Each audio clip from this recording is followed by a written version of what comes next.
ಎರಡನೇದು ಭಾಳ ಮುಖ್ಯ ಅಂತಂದರೆ ಇಡೀ ಕರ್ನಾಟಕದಾದ್ಯಂತ ಅಂದರೆ ಎಲ್ಲ ಪ್ರದೇಶವಾರು ಜಾನಪದ ಅಧ್ಯಯನಕ್ಕೆ ಪ್ರವೇಶಿಸಿದ ಮೊದಲ ತಲೆಮಾರಿನ ಮೇಲ್ಜಾತಿಯ ಮೊದಲ ತಲೆಮಾರಿನ ವಿದ್ಯಾವಂತರು ಜಾನಪದ ಅಧ್ಯಯನವನ್ನು ಪ್ರವೇಶ ಮಾಡೋದು. ದೇಜ ಗೋವಿಂದ ಹಿಡ್ಕೊಂಡು ಜಿ ಶಂಪಯಿಂದ ಹಿಡ್ಕೊಂಡು ಇನ್ನು ವಿವೇಕ್ ರೈ ಈ ಕಡೆ ಬಂದಾಗ ನಮ್ಮ ವೀರಣ್ಣ ದಂಡೆ ಹಿಡ್ಕೊಂಡು ಅಂದರೆ ಬೇಸಿಕಲಿ ಎಲ್ಲ ಮೇಲ್ಜಾತಿಯವರು ಜಾನಪದ ಅಧ್ಯಯನ ಮಾಡೋದಕ್ಕೆ ಶುರು ಮಾಡಿದರು.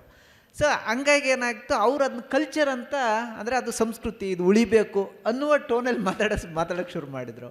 ಆದರೆ ಯಾರು ಸಂಸ್ಕೃತಿಯ ಭಾಗ ಆಗಿದ್ದರು, ಯಾರ ಸಂಸ್ಕೃತಿ ಅಥವಾ ಜನಪದ ಆಚರಣೆ ಭಾಗ ಆಗಿದ್ದರು, ಅದರ ಪ್ರತಿನಿಧಿಯಾಗಿ ಮಾತಾಡೋರು ಇರಲಿಲ್ಲ ಜಾನಪದ ಅಧ್ಯಯನದಲ್ಲಿ. ಸೊ ಮೊಗಳ್ಳಿಯವರ ವಿಶೇಷತೆ ಇರೋದು ಅಲ್ಲಿ.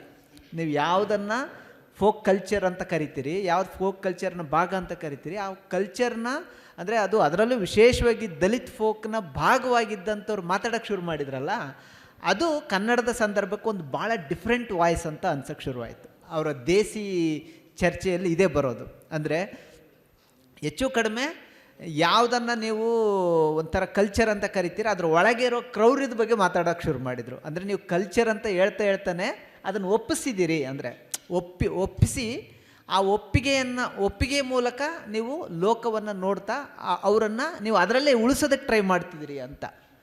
ಸೊ ಈ ಒಂದು ವಾಯ್ಸ್ ಇದೆಯಲ್ಲ, ಇದು ಆ್ಯಕ್ಚುಲಿ ನನಗನ್ಸೋದು ಅದು ನಿರಾಸೆ ಏನು ಅಂತಂದರೆ, ಮೊಗಳ್ಳಿಯವರ ಇದನ್ನ ಫೋಕ್ ಇಂಟೆಲೆಕ್ಚುಯಲ್ ಕ್ಯಾರಿನೇ ಮಾಡಲಿಲ್ಲ.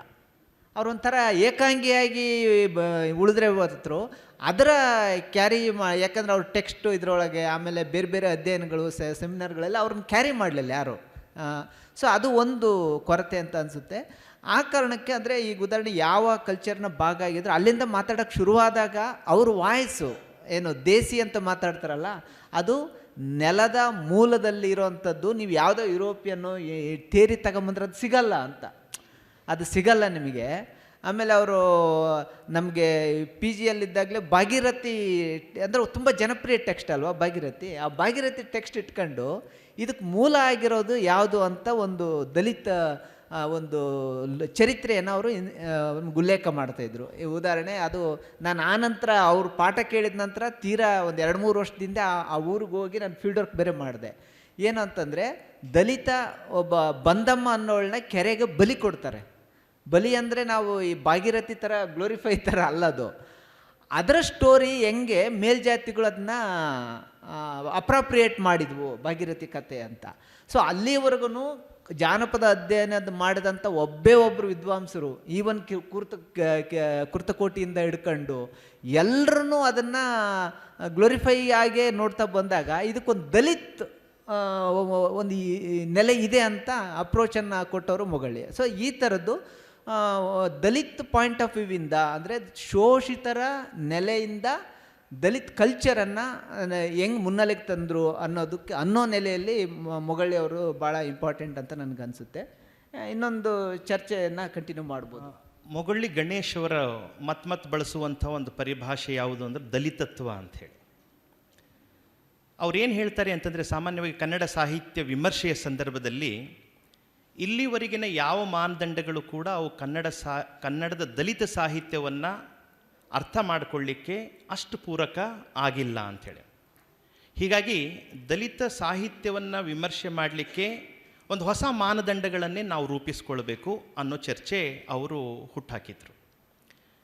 ಆದರೆ ಆ ಚರ್ಚೆಯ ಸ್ವರೂಪ ಅಥವಾ ಮಾನದಂಡಗಳ ಸ್ವರೂಪ ಏನು ಅನ್ನುವಂಥದ್ದು ಅಷ್ಟು ಸ್ಪಷ್ಟ ಅವ್ರ ವಿಮರ್ಶೆಯಲ್ಲಿ ಆಗದೇ ಇದ್ದರೂ ಕೂಡ ಅದರ ಹಿಂದೆ, ದಲಿತ ಸಾಹಿತ್ಯದ ಹಿಂದೆ ಒಂದು ದೊಡ್ಡ ಸ್ಮೃತಿ ಲೋಕ, ಒಂದು ನೆನಪಿನ ಲೋಕ ಇದೆ ಅನ್ನುವಂಥದ್ದು ಅವರ ವಾದ. ಅದು ತಳ ಸಮುದಾಯದ, ಶೋಷಿತ ವರ್ಗದ, ಕೇರಿಯ ಒಂದು ದೊಡ್ಡ ನೆನಪುಗಳ, ಒಂದು ಪುರಾಣಗಳ ಒಂದು ಲೋಕ ಇದೆ. ಅದರ ಮೂಲಕ ನಾವು ಅದನ್ನು ಅರ್ಥ ಮಾಡ್ಕೊಳ್ಬಹುದು ಅಂಥೇಳಿ. ಆದರೆ ಕೆಲವು ಪರಿಭಾಷೆ ಬಳಸ್ತಾರೆ.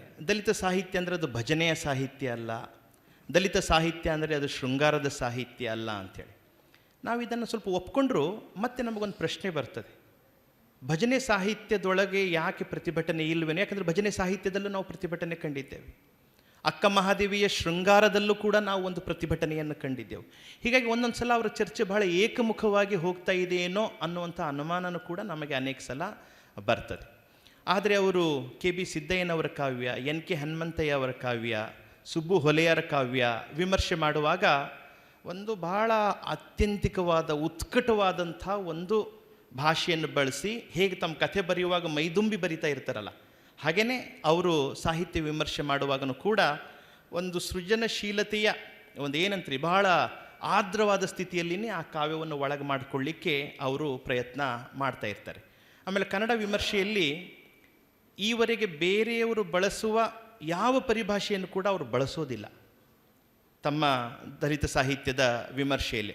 ಅದಕ್ಕೆ ಅವರು ಎನ್ ಕೆ ಹನುಮಂತಯ್ಯನ ಕಾವ್ಯವನ್ನು ಅವಧೂತ ಪ್ರಜ್ಞೆಯ ಕಾವ್ಯ ಅಂಥೇಳಿ ಕರೆದರು, ಅದನ್ನು ಆಧ್ಯಾತ್ಮಿಕ ದಂಗೆಯ ಕಾವ್ಯ ಅಂಥೇಳಿ ಕರೆದರು.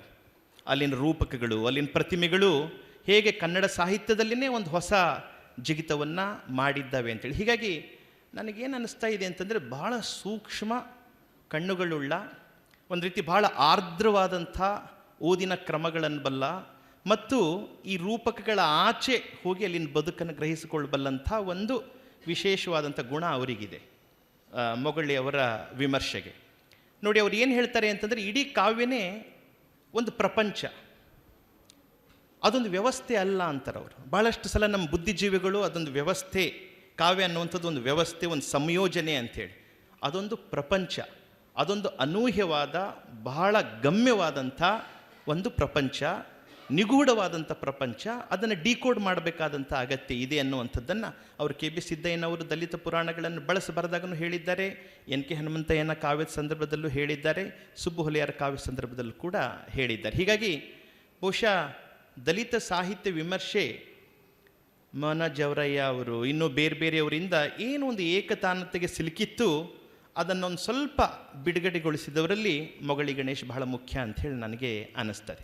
ಆಮೇಲೆ ನಾವೀಗ ಕಿರಣ್ ಕಡೆ ಹೋಗೋಣ. ಕಿರಣ್ ಸಮಾಜ ವಿಜ್ಞಾನದ ವಿದ್ಯಾರ್ಥಿ. ನೀವು ಮೊಗಳ್ಳಿಯವರ ಬರಹಗಳನ್ನು ನೋಡಿದರೆ ಅದರಲ್ಲಿ ಸಾಹಿತ್ಯ ಇದೆ, ಸಮಾಜ ವಿಜ್ಞಾನ ಇದೆ, ಸಂಸ್ಕೃತಿಯ ಚರಿತ್ರೆ ಇದೆ, ಜಾನಪದ ಇದೆ. ಒಂದು ರೀತಿ ಎಲ್ಲ ಬೇರೆ ಬೇರೆ ಶಿಸ್ತುಗಳನ್ನು ಆಳದಲ್ಲಿ ಕರಗಿಸಿಕೊಂಡು ಅದ್ರ ಮೂಲಕ ಅದನ್ನು ನೋಡುವಂಥ ಒಂದು ದಾರಿಗಳ ಹುಡುಕಾಟದಲ್ಲಿ ಅವರು ಇದ್ದಾರೆ. ಒಂಥರ ಅಂತರ್ಶಿಸ್ತೀಯ ಅಧ್ಯಯನ, ಬೇರೆ ಬೇರೆ ಶಿಸ್ತುಗಳನ್ನು ಕರಗಿಸ್ಕೊಂಡು ಅದ್ರ ಮೂಲಕ ಸಾಹಿತ್ಯವನ್ನು, ಸಮಾಜವನ್ನು, ಸಂಸ್ಕೃತಿಯನ್ನು ನೋಡುವಂಥ ಒಂದು ಕ್ರಮ. ಹೀಗಾಗಿ ಕಿರಣ್ಗೆ ನನ್ನ ಪ್ರಶ್ನೆ ಏನು ಅಂತಂದರೆ, ಸಮಾಜ ವಿಜ್ಞಾನಿಯಾಗಿ ನೀವು ಮೊಗಳಿ ಗಣೇಶ್ ಅವರ ದಲಿತ ಚಿಂತನೆಯನ್ನು, ಸಂಸ್ಕೃತಿ ಚಿಂತನೆಯನ್ನು ಯಾವ ರೀತಿಯಲ್ಲಿ ಅರ್ಥ ಮಾಡಿಕೊಳ್ಳಿಕ್ಕೆ ಪ್ರಯತ್ನಿಸ್ತೀರಿ ಅಂತ. Thank you Vikram sir. ನನಗೆ ನಾವು ಸಮಾಜ ವಿಜ್ಞಾನದಲ್ಲಿ ತರಬೇತಿ ಪಡಿತಿರ್ಬೇಕಾದ್ರೆ ನಮಗೆ ಸಾಹಿತ್ಯದ ಮೊದಲ ಟೆಕ್ಸ್ಟ್ ಪರಿಚಯ ಆಗಿದ್ದು ಕಾರಂತರ ಚೋಮನದುಡಿ. ಚೋಮನದುಡಿಯನ್ನು ಬಹಳ ಸೆಲೆಬ್ರೇಟ್ ಮಾಡಿಕೊಂಡು ಆಗಿನ ಕಾಲದ ಸಮಾಜ ವಿಜ್ಞಾನಿಗಳು ಅಧ್ಯಯನ ಮಾಡ್ತಾಯಿದ್ರು. ಯಾಕೆಂದರೆ ಅದಕ್ಕೊಂದು ಸಮಾಜ ವಿಜ್ಞಾನದ ಚಹರೆ ಇದೆ ಅನ್ನೋ ಕಾರಣಕ್ಕೆ. ಅದಾದ ನಂತರದಲ್ಲಿ ನಮಗೆ ಪರಿಚಯವಾದಂಥ ಟೆಕ್ಸ್ಟ್ಗಳು ಯಾವುದು ಅಂದರೆ ಡಿ ಆರ್ ನಾಗರಾಜ್ ಅವರು. ಡಿ ಆರ್ ನಾಗರಾಜ್ ಅವರ ಬರಹಗಳಿಗೂ ಸಹ ಒಂದು ಸಮಾಜ ವಿಜ್ಞಾನಕ್ಕೆ ಇರಬೇಕಾದಂತಹ ಒಂದು ಚೌಕಟ್ಟಿದೆ ಅನ್ನೋ ಕಾರಣಕ್ಕೆ ಅದು ಬಹಳ ದೊಡ್ಡ ಚರ್ಚೆಯನ್ನು ನಮ್ಮ ಸಮಾಜ ವಿಜ್ಞಾನಿಗಳು ಮಾಡ್ತಾಯಿದ್ರು. ಬಟ್ ನನಗೇನು ಅನಿಸುತ್ತೆ ಅಂತಂದರೆ, ನಾವು ಇವತ್ತಿನ ಕಾಂಟೆಂಪ್ರರಿ ಸೋಷಿಯಲ್ ಸೈನ್ಸ್ನ ಮುಖ್ಯ ಡಿಬೇಟ್ ಏನು ಅಂತಂದರೆ, ಸಮಾಜ ವಿಜ್ಞಾನ ಸಾಹಿತ್ಯದ ಭಾಷೆಯನ್ನು ಕಲಿಬೇಕು, ಸಾಹಿತ್ಯ ಸಮಾಜ ವಿಜ್ಞಾನದ ಚೌಕಟ್ಟುಗಳನ್ನು ಆವಾಹಿಸ್ಕೋಬೇಕು. ಇದು ಇವತ್ತಿನ ಕಾಂಟೆಂಪ್ರರಿಯ ಡಿಬೇಟ್. ನನಗನ್ಸುತ್ತೆ ಮೂಗಳ್ಳಿಯವರು ಇದನ್ನು ಬಹಳ ಹಿಂದೆನೇ ಅರ್ಥ ಮಾಡ್ಕೊಂಡಿದ್ರು ಅಂತ ಅನ್ಸುತ್ತೆ. ಅವರ ಬರಹಗಳಲ್ಲಿ, ಬಹುತೇಕ ಅವರ ಸಾಹಿತ್ಯದ ವಿಮರ್ಶೆಯ ಬರಹಗಳಲ್ಲಿ ನನಗೆ ಸಾಹಿತ್ಯಕ್ಕಿಂತ ಹೆಚ್ಚಾಗಿ ಸಮಾಜ ವಿಜ್ಞಾನದ ಡಿಸ್ಕೋರ್ಸ್ ಕಾಣ್ತಾ ಇರುತ್ತೆ. ಯಾಕೆಂದರೆ ಅವರು ಕಲೋನಿಯಲಿಸಮ್ ಬಗ್ಗೆ ಮಾತಾಡ್ತಾರೆ, ಪೋಸ್ಟ್ ಕಲೋನಿಯಲಿಸಮ್ ಬಗ್ಗೆ ಮಾತಾಡ್ತಾರೆ, ಈ ವಸಾಹತು ಅನ್ನೋದು ನಮಗೆ, ಆ ಚೌಕಟ್ಟು ಅನ್ನೋದು ನಮಗೆ ಹೇಗೆ ಒಂದು ತಡೆಯಾಗಿದೆ ಅಂತಲೂ ಮಾತಾಡ್ತಾರೆ, ಮತ್ತು ಒಂದು ಹಂತಕ್ಕೆ ಅದು ನಮಗೆ ಹೇಗೆ ನೆರವಾಗಿದೆ ಅಂತಲೂ ಮಾತಾಡ್ತಾರೆ. ಸೊ ದ್ಯಾಟ್ ಅವರು ಆ ಇಡೀ ಅವರ ಬರಹಗಳನ್ನು ನಾನು ಗಮನಿಸ್ದಂಗೆ, ಅಂದರೆ ನಾನು ಹೇಳೋದು ಕ್ರಿಯೇಟಿವ್ ಲಿಟ್ರೇಚರ್ ಬಿಟ್ಟು ಅವರ ವಿಮರ್ಶೆಯ ಸಾಹಿತ್ಯವನ್ನು ನಾನು ಗಮನಿಸ್ದಂಗೆ, ಎಸ್ಪೆಷಲಿ ಅವ್ಯಕ್ತ ಚರಿತ್ರೆ ಅನ್ನುವಂಥ ಈ ಟೆಕ್ಸ್ಟ್ಗಳೇನಿದೆ ಅದನ್ನು ಗಮನಿಸಿದಾಗೆ ನನಗನ್ಸುತ್ತೆ ನಮ್ಮ ಕಾಲಕ್ಕೆ, ಇವತ್ತಿನ ಕಾಲಕ್ಕೆ ಬೇಕಾದಂತಹ ಒಂದು ಈ ಮಿಳಿತ ಅಂತೇನಿದೆ, ಸಮಾಜ ವಿಜ್ಞಾನದ ಚೌಕಟ್ಟು ಮತ್ತು ಸಾಹಿತ್ಯದ ಭಾಷೆ ಅಂತೇನಿದೆಯಲ್ಲ, ಇದು ಮೂಗಳ್ಳಿಯವರ ಬರಹದಲ್ಲಿ ಆಗಲೇ ಗುರುತಿಸ್ಬೋದು ಅಂತ ಅನಿಸುತ್ತೆ. ಸೊ ಆ ಕಾರಣಕ್ಕೆ ಅವರು ಬಹಳ ಮುಖ್ಯವಾದಂತಹ ಬರಹಗಾರರಾಗ್ತಾರೆ ಅಂತ ನನಗನ್ಸುತ್ತೆ. ಸೊ ಇದು ಮೋಸ್ಟ್ಲಿ ನಾವು ಮೊಗಳ್ಳಿಯವರಿಂದ ಇವತ್ತಿನ ಯುವ ತಲೆಮಾರು ಏನಾದರೂ ಕರಿಬೇಕು ಅಂತ ಹೇಳಿದ್ರೆ ಅವರು ಬರಹದ ಧಾಟಿ ಮತ್ತು ಅದಕ್ಕಿದ್ದಂಥ ಅವರ ಪ್ರಿಪ್ರೇಷನ್. ಯಾಕೆ ಅಂತಂದರೆ, ಕನ್ನಡದಲ್ಲಿ ಅರುಣ್ ಅವ್ರು ಭಾಳ ಚೆನ್ನಾಗಿ ಹೇಳಿದ್ರು, ಜನಪದ ಅಧ್ಯಯನ ಅಂತ ಹೇಳಿದ್ರೆ ದಾಖಲೀಕರಣ ಮತ್ತು ಅದನ್ನು ಬಹಳ ಕಲಾತ್ಮಕವಾಗಿ ದಾಖಲೀಕರಣ ಮಾಡಿ ನಿರೂಪಣೆ ಮಾಡೋದೇ ಜನಪದ ಅನ್ನೋ ಕಾಲದಲ್ಲಿ, ಇಲ್ಲಪ್ಪ ಅದು ಬರೀ ಮಾಹಿತಿಗಳಷ್ಟೇ, ಆ ಮಾಹಿತಿ ಇಟ್ಕೊಂಡು ನಾವು ನೆಗೆಟ್ ಮಾಡಬೇಕಾಗಿರೋದು ಯುರೋಪಿಯನ್ ಸಿದ್ಧಾಂತಗಳ ಜೊತೆ ಅಂತ ಮಾತಾಡಿದವರು ಮುಗಳ್ಳಿ. ಸೊ ಹಾಗಾಗಿ ಆ ಅರ್ಥದಲ್ಲಿ ಮುಗಳ್ಳಿಯವರು ನನಗನ್ಸುತ್ತೆ he was trying to build a theory. ಅದನ್ನು ಅರುಣ್ ಮತ್ತು ಅವರು ಗುರು ಶಿಷ್ಯಂದರು ಒಂದು ಸರಿ ಚರ್ಚೆ ಮಾಡ್ತಾ ಒಂದು ಡಿಬೇಟ್ ಆಗಿತ್ತದು. ಅವ್ರು ಚೆನ್ನಾಗಿ ಹೇಳಿದರು ಅರುಣ್ಗೆ, ನೋಡಪ್ಪ ನಾನು ಫೋಕ್ಲೋರ್ ಥಿಯರಿಟೀಷಿಯನ್ನು, ನೀನು ಫೋಕ್ಲೋರ್ ಪ್ರಾಕ್ಟೀಷನರ್ ಅಂತ.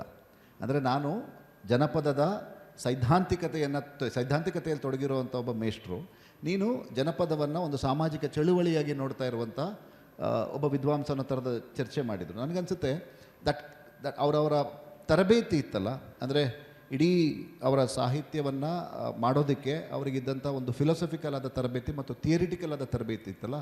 So that was completely A social science one. ಅಂದರೆ ಸಮಾಜ ವಿಜ್ಞಾನದ ಹಿನ್ನೆಲೆಯ ಎಲ್ಲ ಸಿದ್ಧಾಂತಗಳನ್ನು ಅವರು ಓದ್ಕೊಂಡಿದ್ದರು ಮತ್ತು ಆ ಬೆಳಕಿನಲ್ಲಿ ಅವುಗಳನ್ನು ವಿಮರ್ಶೆನೂ ಮಾಡ್ತಾಯಿದ್ರು ಮತ್ತು ಅವುಗಳನ್ನ ಅಪ್ರೋಪ್ರಿಯೇಟ್ ಸಹ ಮಾಡ್ತಾಯಿದ್ರು. ಇದು ಬಹಳ ಮುಖ್ಯವಾದಂಥ ಒಂದು ಗುಣ ನಾನು ಅವರ ಲಿಟ್ರೇಚರಲ್ಲಿ ಕಂಡಿರೋದು.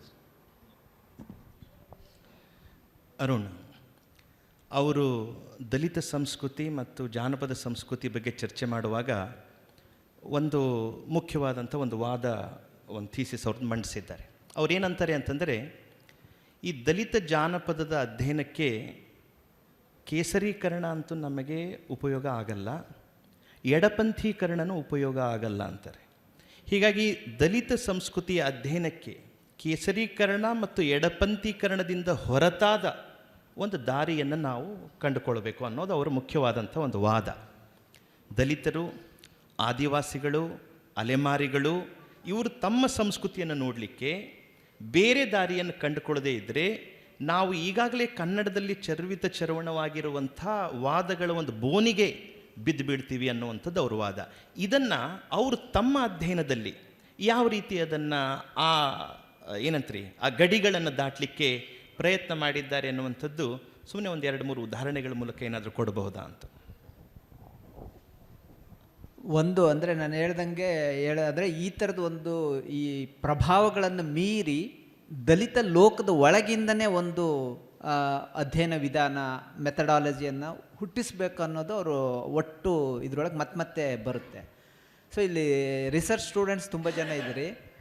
ಅವರು PhD ಥೀಸಸ್ಸು ಗ್ರಾಮ ದೇವತೆಗಳ ಸಾಂಸ್ಕೃತಿಕ ವಿಕಾಸ ಅಂತ, ಕರ್ನಾಟಕದ ಗ್ರಾಮ ದೇವತೆಗಳ ಸಾಂಸ್ಕೃತಿಕ ವಿಕಾಸ ಅಂತ. ಸೊ ಅದು ಆ PhD ವೈವಾ ಟೈಮಲ್ಲಿ ಅವರಿಗೆ ಮುಖ್ಯವಾಗಿ ಬಂದ ಪ್ರಶ್ನೆ ಏನು ಅಂತಂದರೆ, ನೀವು ಆಕರ ಗ್ರಂಥಗಳನ್ನ ಕೊಟ್ಟಿಲ್ಲ ಅಂತ.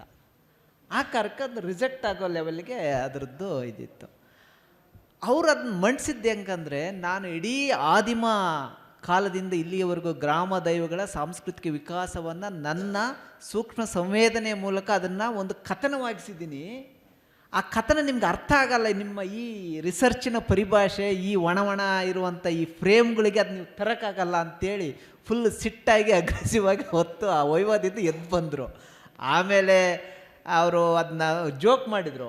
ಇದಕ್ಕೆ ಒಂದು ನಾನು ಅದನ್ನೇ ಚೆಕ್ ಮಾಡಲ್ಲ ಇವರೇನು, ಇದಕ್ಕೊಂದು 100 ಪುಸ್ತಕದ ಟಿಪ್ಪಣಿ ಹಾಕ್ಬಿಟ್ರೆ ಮಾಡಿಬಿಡ್ತಾರೆ ನೀವು ಅನ್ನೋ ಥರ ಇದು ಮಾಡಿದರು. ಸೊ ಇದನ್ನು ಅವರು ಇದೇ ಆ ಸಿಟ್ಟನ್ನು ಇಟ್ಕೊಂಡು ಅವರೊಂದು ದೇಶಿ ಸಂಶೋಧನಾ ವಿಧಾನ ಅಂತ ಆಮೇಲೆ ಬರೆದ್ರು. ಅದರಲ್ಲಿ ಅವರು ಹೇಳಕ್ಕೆ ಟ್ರೈ ಮಾಡಿದ್ದು, ದೇಶಿ ಸಂಶೋಧನೆ ವಿಧಾನ ಅಂತಂದರೆ ನೀವು ಆಕರ ಅಂತ ಯಾವುದನ್ನು ಭಾವಿಸ್ತಿದ್ದೀರಿ, ಯಾವುದು ಶಾಸನ ಇವುಗಳಂತ ಭಾವಿಸ್ತಿದ್ದೀರಿ ಮತ್ತು ವೆಸ್ಟರ್ನ್ ಅಂತ ಏನು ಭಾವಿಸ್ತಿದ್ದೀರಿ, ಅದಲ್ಲ. ದಲಿತ ಮತ್ತು ದೇಶಿ ಸಂಶೋಧನೆ ಅಂತಂದರೆ ನೀವು ದಲಿತರ ಮಾತುಗಳು ಅವೇ ಪಠ್ಯ ಆಗಬೇಕು ಅಂತ. ನೀವು ಯಾವುದೋ ಒಂದಷ್ಟು ಜನರನ್ನ ಹೋಗಿ ಇಂಟ್ರ್ಯೂ ಮಾಡ್ಕೊಂಬಂದು ಅದನ್ನು ಸರಳೀಕರಿಸಿ ನಿಮ್ಮ ಭಾಷೆಯಲ್ಲಿ ಹೇಳಿ ಅದರ ಇಡೀ ಸತ್ವವನ್ನು ಹಾಳು ಮಾಡ್ತಿದ್ದೀರಿ. ಅಂದರೆ ದೇಶಿ ಸಂಶೋಧನೆ ಅಂದರೆ ಯಾವುದೋ ಒಬ್ಬ ದಲಿತ ಮಾತಾಡ್ತಿದ್ದಾನೆ ಅಂದರೆ ಆತನ ಇಡೀ ಮಾತಿನ ಟೆಕ್ಸ್ಟು ಥೀಸಸ್ನ ಭಾಗವಾಗಿ ಬರಬೇಕು. ಅದರ ನಂತರ ನೀನು ಆ್ಯಸ್ ಎ ರಿಸರ್ಚರ್ ಏನು ಅರ್ಥ ಮಾಡ್ಕೊಂಡು ಅದನ್ನ ಒಂದಷ್ಟು ಹೇಳು. ಅಂದರೆ ಅವರೇ ಮೇನು. ಯಾವ ಅನುಭವ ಲೋಕದ ಮೇಲೆ ನೀನು ಸ್ಟಡಿ ಮಾಡ್ತಿದ್ದೀವಿ, ರಿಸರ್ಚ್ ಮಾಡ್ತಿದ್ದೀವಿ, ಅವರ ಟೆಕ್ಸ್ಟೇ ಇಡೀ ರಿಸರ್ಚಿನ ಭಾಗ ಆಗಬೇಕು. ಅಷ್ಟರ ಮಟ್ಟಿಗೆ ನಮ್ಮ ರಿಸರ್ಚಿನ ಫ್ರೇಮನ್ನು ಬದಲಾಯಿಸಬೇಕು ಅಂತ. ಸೊ ಇದು ಅವರು ದೇಶಿ ಸಂಶೋಧನೆ ವಿಧಾನದಲ್ಲಿ ಹೇಳ್ತದೆ. ಅಂದರೆ ಆಕಾರದ ಕ್ರಮನೇ ಬದಲಾಗಬೇಕು. ಈಗ ಸಿರಿಯಜ್ಜಿ ಹೇಳಿದಂಥ ಅನುಭವದ ಲೋಕ ಅಥವಾ ಬುರ್ರಕಥೆ ಈರಮ್ಮನ ಅನುಭವ ಲೋಕ ಯಾವ ಟೆಕ್ಸ್ಟ್ ಬುಕ್ಕಲ್ಲಿ ಕೂಡ ರೆಫರೆನ್ಸ್ಗಿಂತ ಕಡಿಮೆ ಇದೆಯಾ? ಯಾವ ಚರಿತ್ರೆ ಅಧ್ಯಯನಕಾರರಿಗಿಂತ ಕಡಿಮೆ ಇದೆಯಾ? ಹಂಗಾಗಿ ನಾವೇನು ಮಾಡ್ತೀವಿ, ಅವ್ರನ್ನ ವಿವರಗಳ ಒಂದು ಆಕಾರಗಳ ಅಂದರೆ ಇದಂತ ಭಾವಿಸಿ ನಾವು ಅವ್ರನ್ನ ಸಂಶೋಧನೆ ಭಾಗವಾಗಿ ತರದೇ ಇಲ್ಲ, ಎಲ್ಲೋ ವಕ್ತೃ ವಿವರದಲ್ಲಿ ಅವ್ರದ್ದೊಂದು ಪಟ್ಟಿ ಕೊಟ್ಬಿಡ್ತೀವಿ. ಆದರೆ ಅವರ ಅನುಭವ ನಿಮ್ಮ ರಿಸರ್ಚ್ಗೆ ಕ್ಯಾರಿ ಆಗಿರಲ್ಲ ಅಂತ. ಇದು ಆ್ಯಕ್ಚುಲಿ ಇಡೀ ಜಾನಪದ ಅಧ್ಯಯನ ವಿಧಾನ ಮೆಥಡಾಲಜಿಯ ಒಂದು ಕ್ರೈಸಿಸ್ನ ಅವರು ಅಟೆಂಡ್ ಮಾಡಿದ ರೀತಿ ಅಂತ ನನಗನ್ನಿಸ್ತು. ಬಟ್ ಅದನ್ನು ತುಂಬ ಅವರು ಅಂಡರಲ್ಲಿ ಯಾರು ಪಿ ಎಚ್ ಡಿ ಮಾಡಿದಾರೋ ಅವ್ರನ್ನೆಲ್ಲ ಹಂಗೆ ಮಾಡಿಸಿದರು. ಆತ್ಮಕಥಾನಕ ಮಾದರಿ ಅಂತ, ಅದನ್ನು ಇನ್ನೊಂದು ರೀತಿಯಲ್ಲಿ ಆತ್ಮಕಥಾನಕ ಮಾದರಿ ಅಂದರೆ ನೀವು ಯಾರ ಬಗ್ಗೆ ರಿಸರ್ಚ್ ಮಾಡ್ತಿದ್ದೀರಿ ಅವರ ಆತ್ಮಕಥಾನಕ ಭಾಗಗಳೇ ನಿಮ್ಮ ರಿಸರ್ಚಿನೊಳಗೆ ಬರಬೇಕು, ಅದು ಮಾತಾಡಬೇಕು. ಅವಾಗೇನಾಗುತ್ತೆ, ರಿಸರ್ಚನ್ನು ಓದುವವರಿಗೆ ಬೇರೆ ಬೇರೆ ಅಪ್ರೋಚ್, ಅಂದರೆ ಒಬ್ಬ ರಿಸರ್ಚ್ ಸ್ಕಾಲರ್ ಹೇಳದೇ ಇರೋ ಬೇರೆ ಬೇರೆ ಅಪ್ರೋಚ್ಗಳು ಬರುತ್ತೆ ಅಂತ. ಸೊ ಇದು ನಮಗಿನ್ನೂ ಅರಗಿಸ್ಕೊಳ್ಳೋಕ್ಕಾಗಿಲ್ಲ, ಅದು ನಮ್ಮ ಥೀಸಸಲ್ಲಿ ತರೋಕ್ಕಾಗಿಲ್ಲ ಅಂತ ನನಗೆ ಅನಿಸುತ್ತೆ. ಸೊ ಆಮೇಲೆ ಏನು ಭಾಳ ಮುಖ್ಯವಾದ ಚರ್ಚೆಯನ್ನು ಹುಟ್ಟಾಕಿದರೆ ಯಾವುದು, ದಲಿತರು ಜಾಗತೀಕರಣದಲ್ಲಿ ನೋಡು, ಅಂದರೆ ಅದರ ಎರಡು ಎಕ್ಸ್ಟ್ರೀಮ್ ಇತ್ತು. ಒಂದು ಜಾನಪದ ದಲಿತ ಲೋಕದೊಳಗಿರುವಂಥ ಒಂದು ಏನು ಮೌಖಿಕ ಪುರಾಣಗಳು, ಉದಾಹರಣೆ ಅವ್ರ ಕಥೆಗಳು ನೋಡಿದ್ರೆ ನಮ್ಗೆ ಗೊತ್ತಾಗುತ್ತೆ, ಆ ಕಥೆಯಲ್ಲಿ ಕೂಡ ಅದನ್ನು ಅವರು ಭಾಳ ಅದ್ಭುತವಾಗಿ ಕ್ಯಾರಿ ಮಾಡಿದ್ದಾರೆ. ಸೊ ಅದನ್ನು ಅವರು ಇದು ಮಾಡ್ತಾ ಮಾಡ್ತಾ ಪುರಾಣಗಳನ್ನ ಹೇಳ್ತಾನೆ. ಬಟ್ ಅಲ್ಲಿ ಇರುವಂತಹ ಒಂದು ಬೇರೆ ಅಂದರೆ ಒಂದು ರೂಟ್ಸು ಅಂತ ನಾವೇನು ಕರಿತೀವಿ ದಲಿತ ರೂಟ್ಸ್ನ ಅವರ ರಿಸರ್ಚ್ಗೆ ತರೋದಕ್ಕೆ ಟ್ರೈ ಮಾಡ್ತಾರೆ. ಅದರಲ್ಲಿ ಭಾಳ ಮುಖ್ಯವಾಗಿ ಅವರು ಯಾವುದೋ ಪುಣ್ಯಕೋಟಿ ಕಥೆಯನ್ನು ವಿಶ್ಲೇಷಣೆ ಮಾಡೋದಿದೆಯಲ್ಲ, ಅದು ಆ್ಯಕ್ಚುಲಿ ಅನಂತಮೂರ್ತಿ ಅವರು ಒಂದು ದೊಡ್ಡ ಒಂದು ಡೈಲಾಗ್ ಮಾಡ್ತಾರೆ ಕನ್ನಡದ ದಿ ಬೆಸ್ಟ್ ವಾಗ್ವಾದಗಳಲ್ಲಿ. ಅದು ಒಂದು ಅವರು ಸಾಹಿತ್ಯ ಸಮ್ಮೇಳನದಲ್ಲಿ ಒಂದು ಮಂಡಿಸ್ತಾರೆ. ಅಂದರೆ ಹುಲಿ ಮತ್ತು ಆಕಳ ಹಾಡು ಅಂತ ಏನು ಅದರಲ್ಲಿ ಎಲ್ಲರೂ ಚರ್ಚೆ ಮಾಡಿದರು. ಹೆಚ್ಚು ಕಡಿಮೆ ಅದನ್ನು ಕನ್ನಡದಲ್ಲಿ ಮೇನ್ ಸ್ಟ್ರೀಮಲ್ಲಿರೋ ಎಲ್ಲ ವಿಮರ್ಶಕರು ಎಲ್ಲ ಅದನ್ನು ಚರ್ಚೆ ಮಾಡಿದರು. ಆದರೆ ಇವರು ಅದನ್ನು ಹೇಳಿದ್ದು ಇಂಟರ್ಪ್ರಿಟ್ ಮಾಡಿದ್ದೆ ಭಾಳ ವಿಶೇಷವಾಗಿತ್ತು. ಏನಂತಂದರೆ ಹುಲಿ ಅನ್ನೋದು ದಲಿತು, ಆಕಳ ಅನ್ನೋದು ಅಥವಾ ನೀವು ಪುಣ್ಯಕೋಟಿ ಅಂತ ಏನು ಕರಿತೀವಿ ಅದು ಬ್ರಾಹ್ಮಣಿಕಲ್ ಆ್ಯಟಿಟ್ಯೂಡ್. ಅದು ಅಂದರೆ ಹುಲಿ ಅಂದರೆ ಆ ಹುಲಿಯನ್ನು ನೀನು ಒಂದು ಪಾಪ ಪ್ರಜ್ಞೆನ ಹುಟ್ಟಿಸೋದನ್ನ ಹೆಂಗೆ ಮಾಡಿದೆಯಲ್ಲ, ಅದು ಇಡೀ ದಲಿತ ಲೋಕವನ್ನು ಮೇಲ್ಜಾತಿಗಳು ಮಾಡ್ತಿರೋ ಕ್ರಮ ಅದು ಅಂತ. ಅದರ ಇಂಟರ್ಪ್ರಿಟೇಷನ್ ಅಂತೂ ಬಹುಶಃ ಮೊಗಳ್ಳಿಯವರು ಅದನ್ನು ಹೇಳೋವರೆಗೂ ನಾವು ಆ ಡೈಮೆನ್ಷನಲ್ಲಿ ಯಾರೂ ಕೂಡ ಚರ್ಚೆ ಮಾಡಿರಲಿಲ್ಲ. ಸೊ ಇದನ್ನು ಮೊಗಳ್ಳಿ ಅದೇ ಸಮ್ಮೇಳನದ ಅಧ್ಯಕ್ಷರಾಗಿದ್ದಂಥ ಅನಂತಮೂರ್ತಿ ಅವರೊಂದು ಪತ್ರ ಬರೀತಾರೆ. ಹೆಚ್ಚು ಕಡಿಮೆ ಅವರು ದಲಿತ ಜಾನಪದದಲ್ಲಿ ಅವರೊಂದು ವಾಗ್ವಾದ ಇದೆ. ಸೊ ಹೆಂಗೆ ಅಂದರೆ ಒಂದು ಅಂದರೆ ಪುಣ್ಯಕೋಟಿ ಅನ್ನೋದನ್ನು ಇಟ್ಕೊಂಡು ಬ್ರಾಹ್ಮಣ್ಯ ಅನ್ನೋದು ಹೆಂಗೆ ಕೆಳಜಾತಿಗಳನ್ನು ಒಂದು ಬಲಿ ಕೆಡುತ್ತೆ ಅಥವಾ ಹೆಂಗೆ ಟ್ರ್ಯಾಪ್ ಮಾಡುತ್ತೆ, ಹೆಂಗೆ ಅದು ಪುಣ್ಯಕೋಟಿ ಹುಲಿಯನ್ನು ಸತ್ಯ ಪುಣ್ಯ ಅಂತ ಅಮೂರ್ತವಾದ ಕಥನ ಕಟ್ಟಿ ಆ ಹುಲಿಯನ್ನು ಬಲಿ ತಗೊಳ್ತೋ, ಹಂಗೆ ಇಡೀ ದಲಿತ ಸಮುದಾಯಗಳನ್ನು ಬ್ರಾಹ್ಮಣ್ಯ ಅನ್ನೋದು ಬಲಿ ತಗೊಳುತ್ತೆ ಅಂತ ಅದನ್ನು ಆ ಇಡೀ ಇದನ್ನು ಇಂಟರ್ಪ್ರಿಟೇಷನ್ನೇ ಚೇಂಜ್ ಮಾಡಿಬಿಡ್ತಾರೆ. ಸೊ ಇದು ನನ್ನ ಪ್ರಕಾರ ಅಂದರೆ ಒಂದು ಆ್ಯಂಟಿಥೀಸಸ್ ಅಂತ ಏನು ನಾವು ಮಾತಾಡ್ತೀವಲ್ಲ ದಲಿತ್ ಪಾಯಿಂಟ್ ಆಫ್ ವ್ಯೂವಿಂದ, ಈ ಅರ್ಥದಲ್ಲಿ ಮೊಗಳ್ಳಿಯವರ ಈ ಅನಾಲಿಸಿಸ್ ಇದೆಯಲ್ಲ ಇದು ಭಾಳ ವಿಶೇಷ ಅಂತ ಅನಿಸುತ್ತೆ.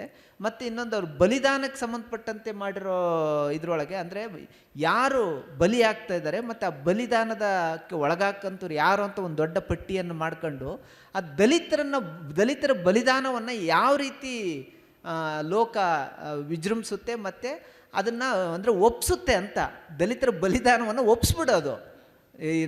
ಈಗ ಒಂದು ಕೆರೆಗೆ ಬಂದಮ್ಮನ ಬಲಿ ಕೊಡುವಾಗ ಅಲ್ಲಿ ಒಪ್ಸೋದೇನು ಅಂತಂದರೆ ಇಡೀ ಸುತ್ತಮುತ್ತ ಹಳ್ಳಿಗಳಿಗೆ ನೀನು ದೇವಿ ಆಗ್ತೀಯಾ ಅಂತ.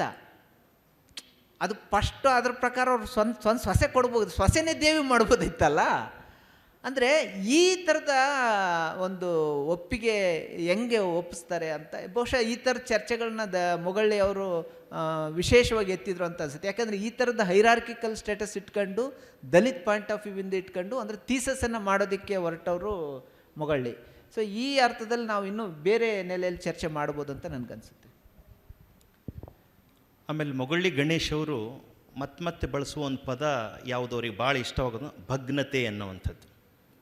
ಅಂದರೆ ಎಲ್ಲವನ್ನು ಕೂಡ ಭಗ್ನಗೊಳಿಸಿ ನೋಡುವುದರಿಂದಲೇ ಅಲ್ಲಿಂದ ಒಂದೇನೋ ಒಂದು ಬೇರೆ ಸತ್ಯ ಕಾಣಿಸ್ತದೆ ಅನ್ನುವಂಥದ್ದು ಅವ್ರದ್ದೊಂದು ನಂಬಿಕೆ. ಅದು ಇರುವ ರೂಪದಲ್ಲಿ ನೋಡೋದಾಗಲಿ ಅಥವಾ ಈಗಾಗಲೇ ಸಿದ್ಧಗೊಂಡ ರೂಪದಲ್ಲಿ ನೋಡೋದಾಗಲಿ ಅವರಿಗಷ್ಟು ಇಷ್ಟ ಆಗೋದಿಲ್ಲ ಭಗ್ನತೆ. ಇದನ್ನು ಇನ್ನೊಂದು ಸಂದರ್ಭದಲ್ಲಿ ಬಳಸ್ತಾರೆ ಅವರು, ಪ್ರತಿಯೊಂದು ಜಾತಿ ಕೂಡ ಸ್ವಭಗ್ನಗೊಳ್ಳುವಂಥ ಅಗತ್ಯ ಇದೆ ಅಂಥೇಳಿ.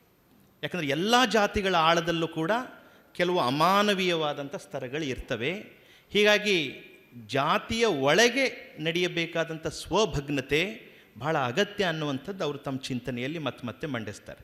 ಹೀಗಾಗಿ ನಾನು ಕಿರಣ್ಗೆ ಕೇಳೋದೇನು ಅಂತಂದರೆ, ಕಿರಣ್, ಈ ಥರ ಈ ಹುಲಿ ಮತ್ತು ಆಕಳ ಹಿಂದಿರುವ ಒಂದು ಸಾಂಸ್ಕೃತಿಕ ರಾಜಕಾರಣ, ಜಾತಿಗಳು ತಮ್ಮ ಒಳಗೆ ಮಾಡಿಕೊಳ್ಬೇಕಾದಂಥ ಒಂದು ಸ್ವಭಗ್ನತೆ, ಇವುಗಳನ್ನು ಒಬ್ಬ ಸಮಾಜ ವಿಜ್ಞಾನಿಯಾಗಿ ಇದ್ರ ಹಿಂದಿನ ಒಂದು ಮೈಂಡ್, ಇದ್ರ ಹಿಂದಿನ ಒಂದು ಚಿಂತನಾ ಕ್ರಮವನ್ನು ನೀವು ಹೇಗೆ ಅರ್ಥ ಮಾಡ್ಕೊಳ್ತೀರಿ ಅಂತ? ಇಲ್ಲ,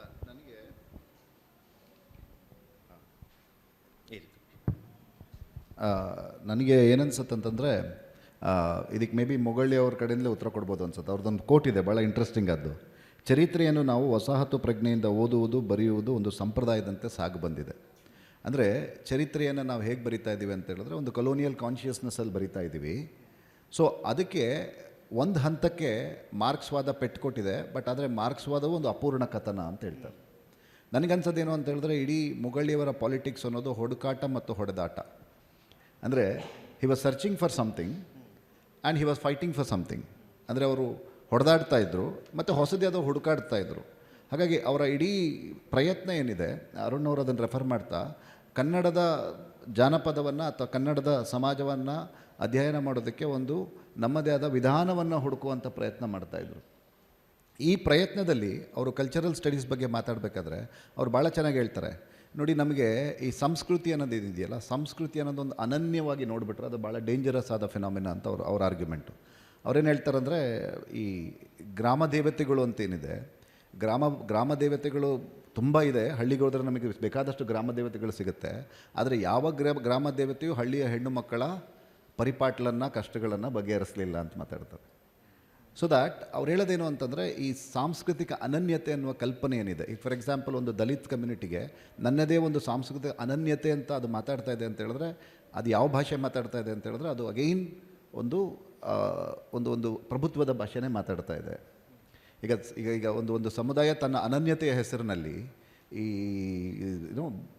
ಲೈಕ್ ಬಸವಿ ಬಿಡೋ ಪದ್ಧತಿಯನ್ನು, ಈ ಪದ್ಧತಿಗಳನ್ನು ಸಮರ್ಥಿಸ್ಕೊಳ್ಳೋಕ್ಕೆ ಸಾಧ್ಯ ಇಲ್ಲ.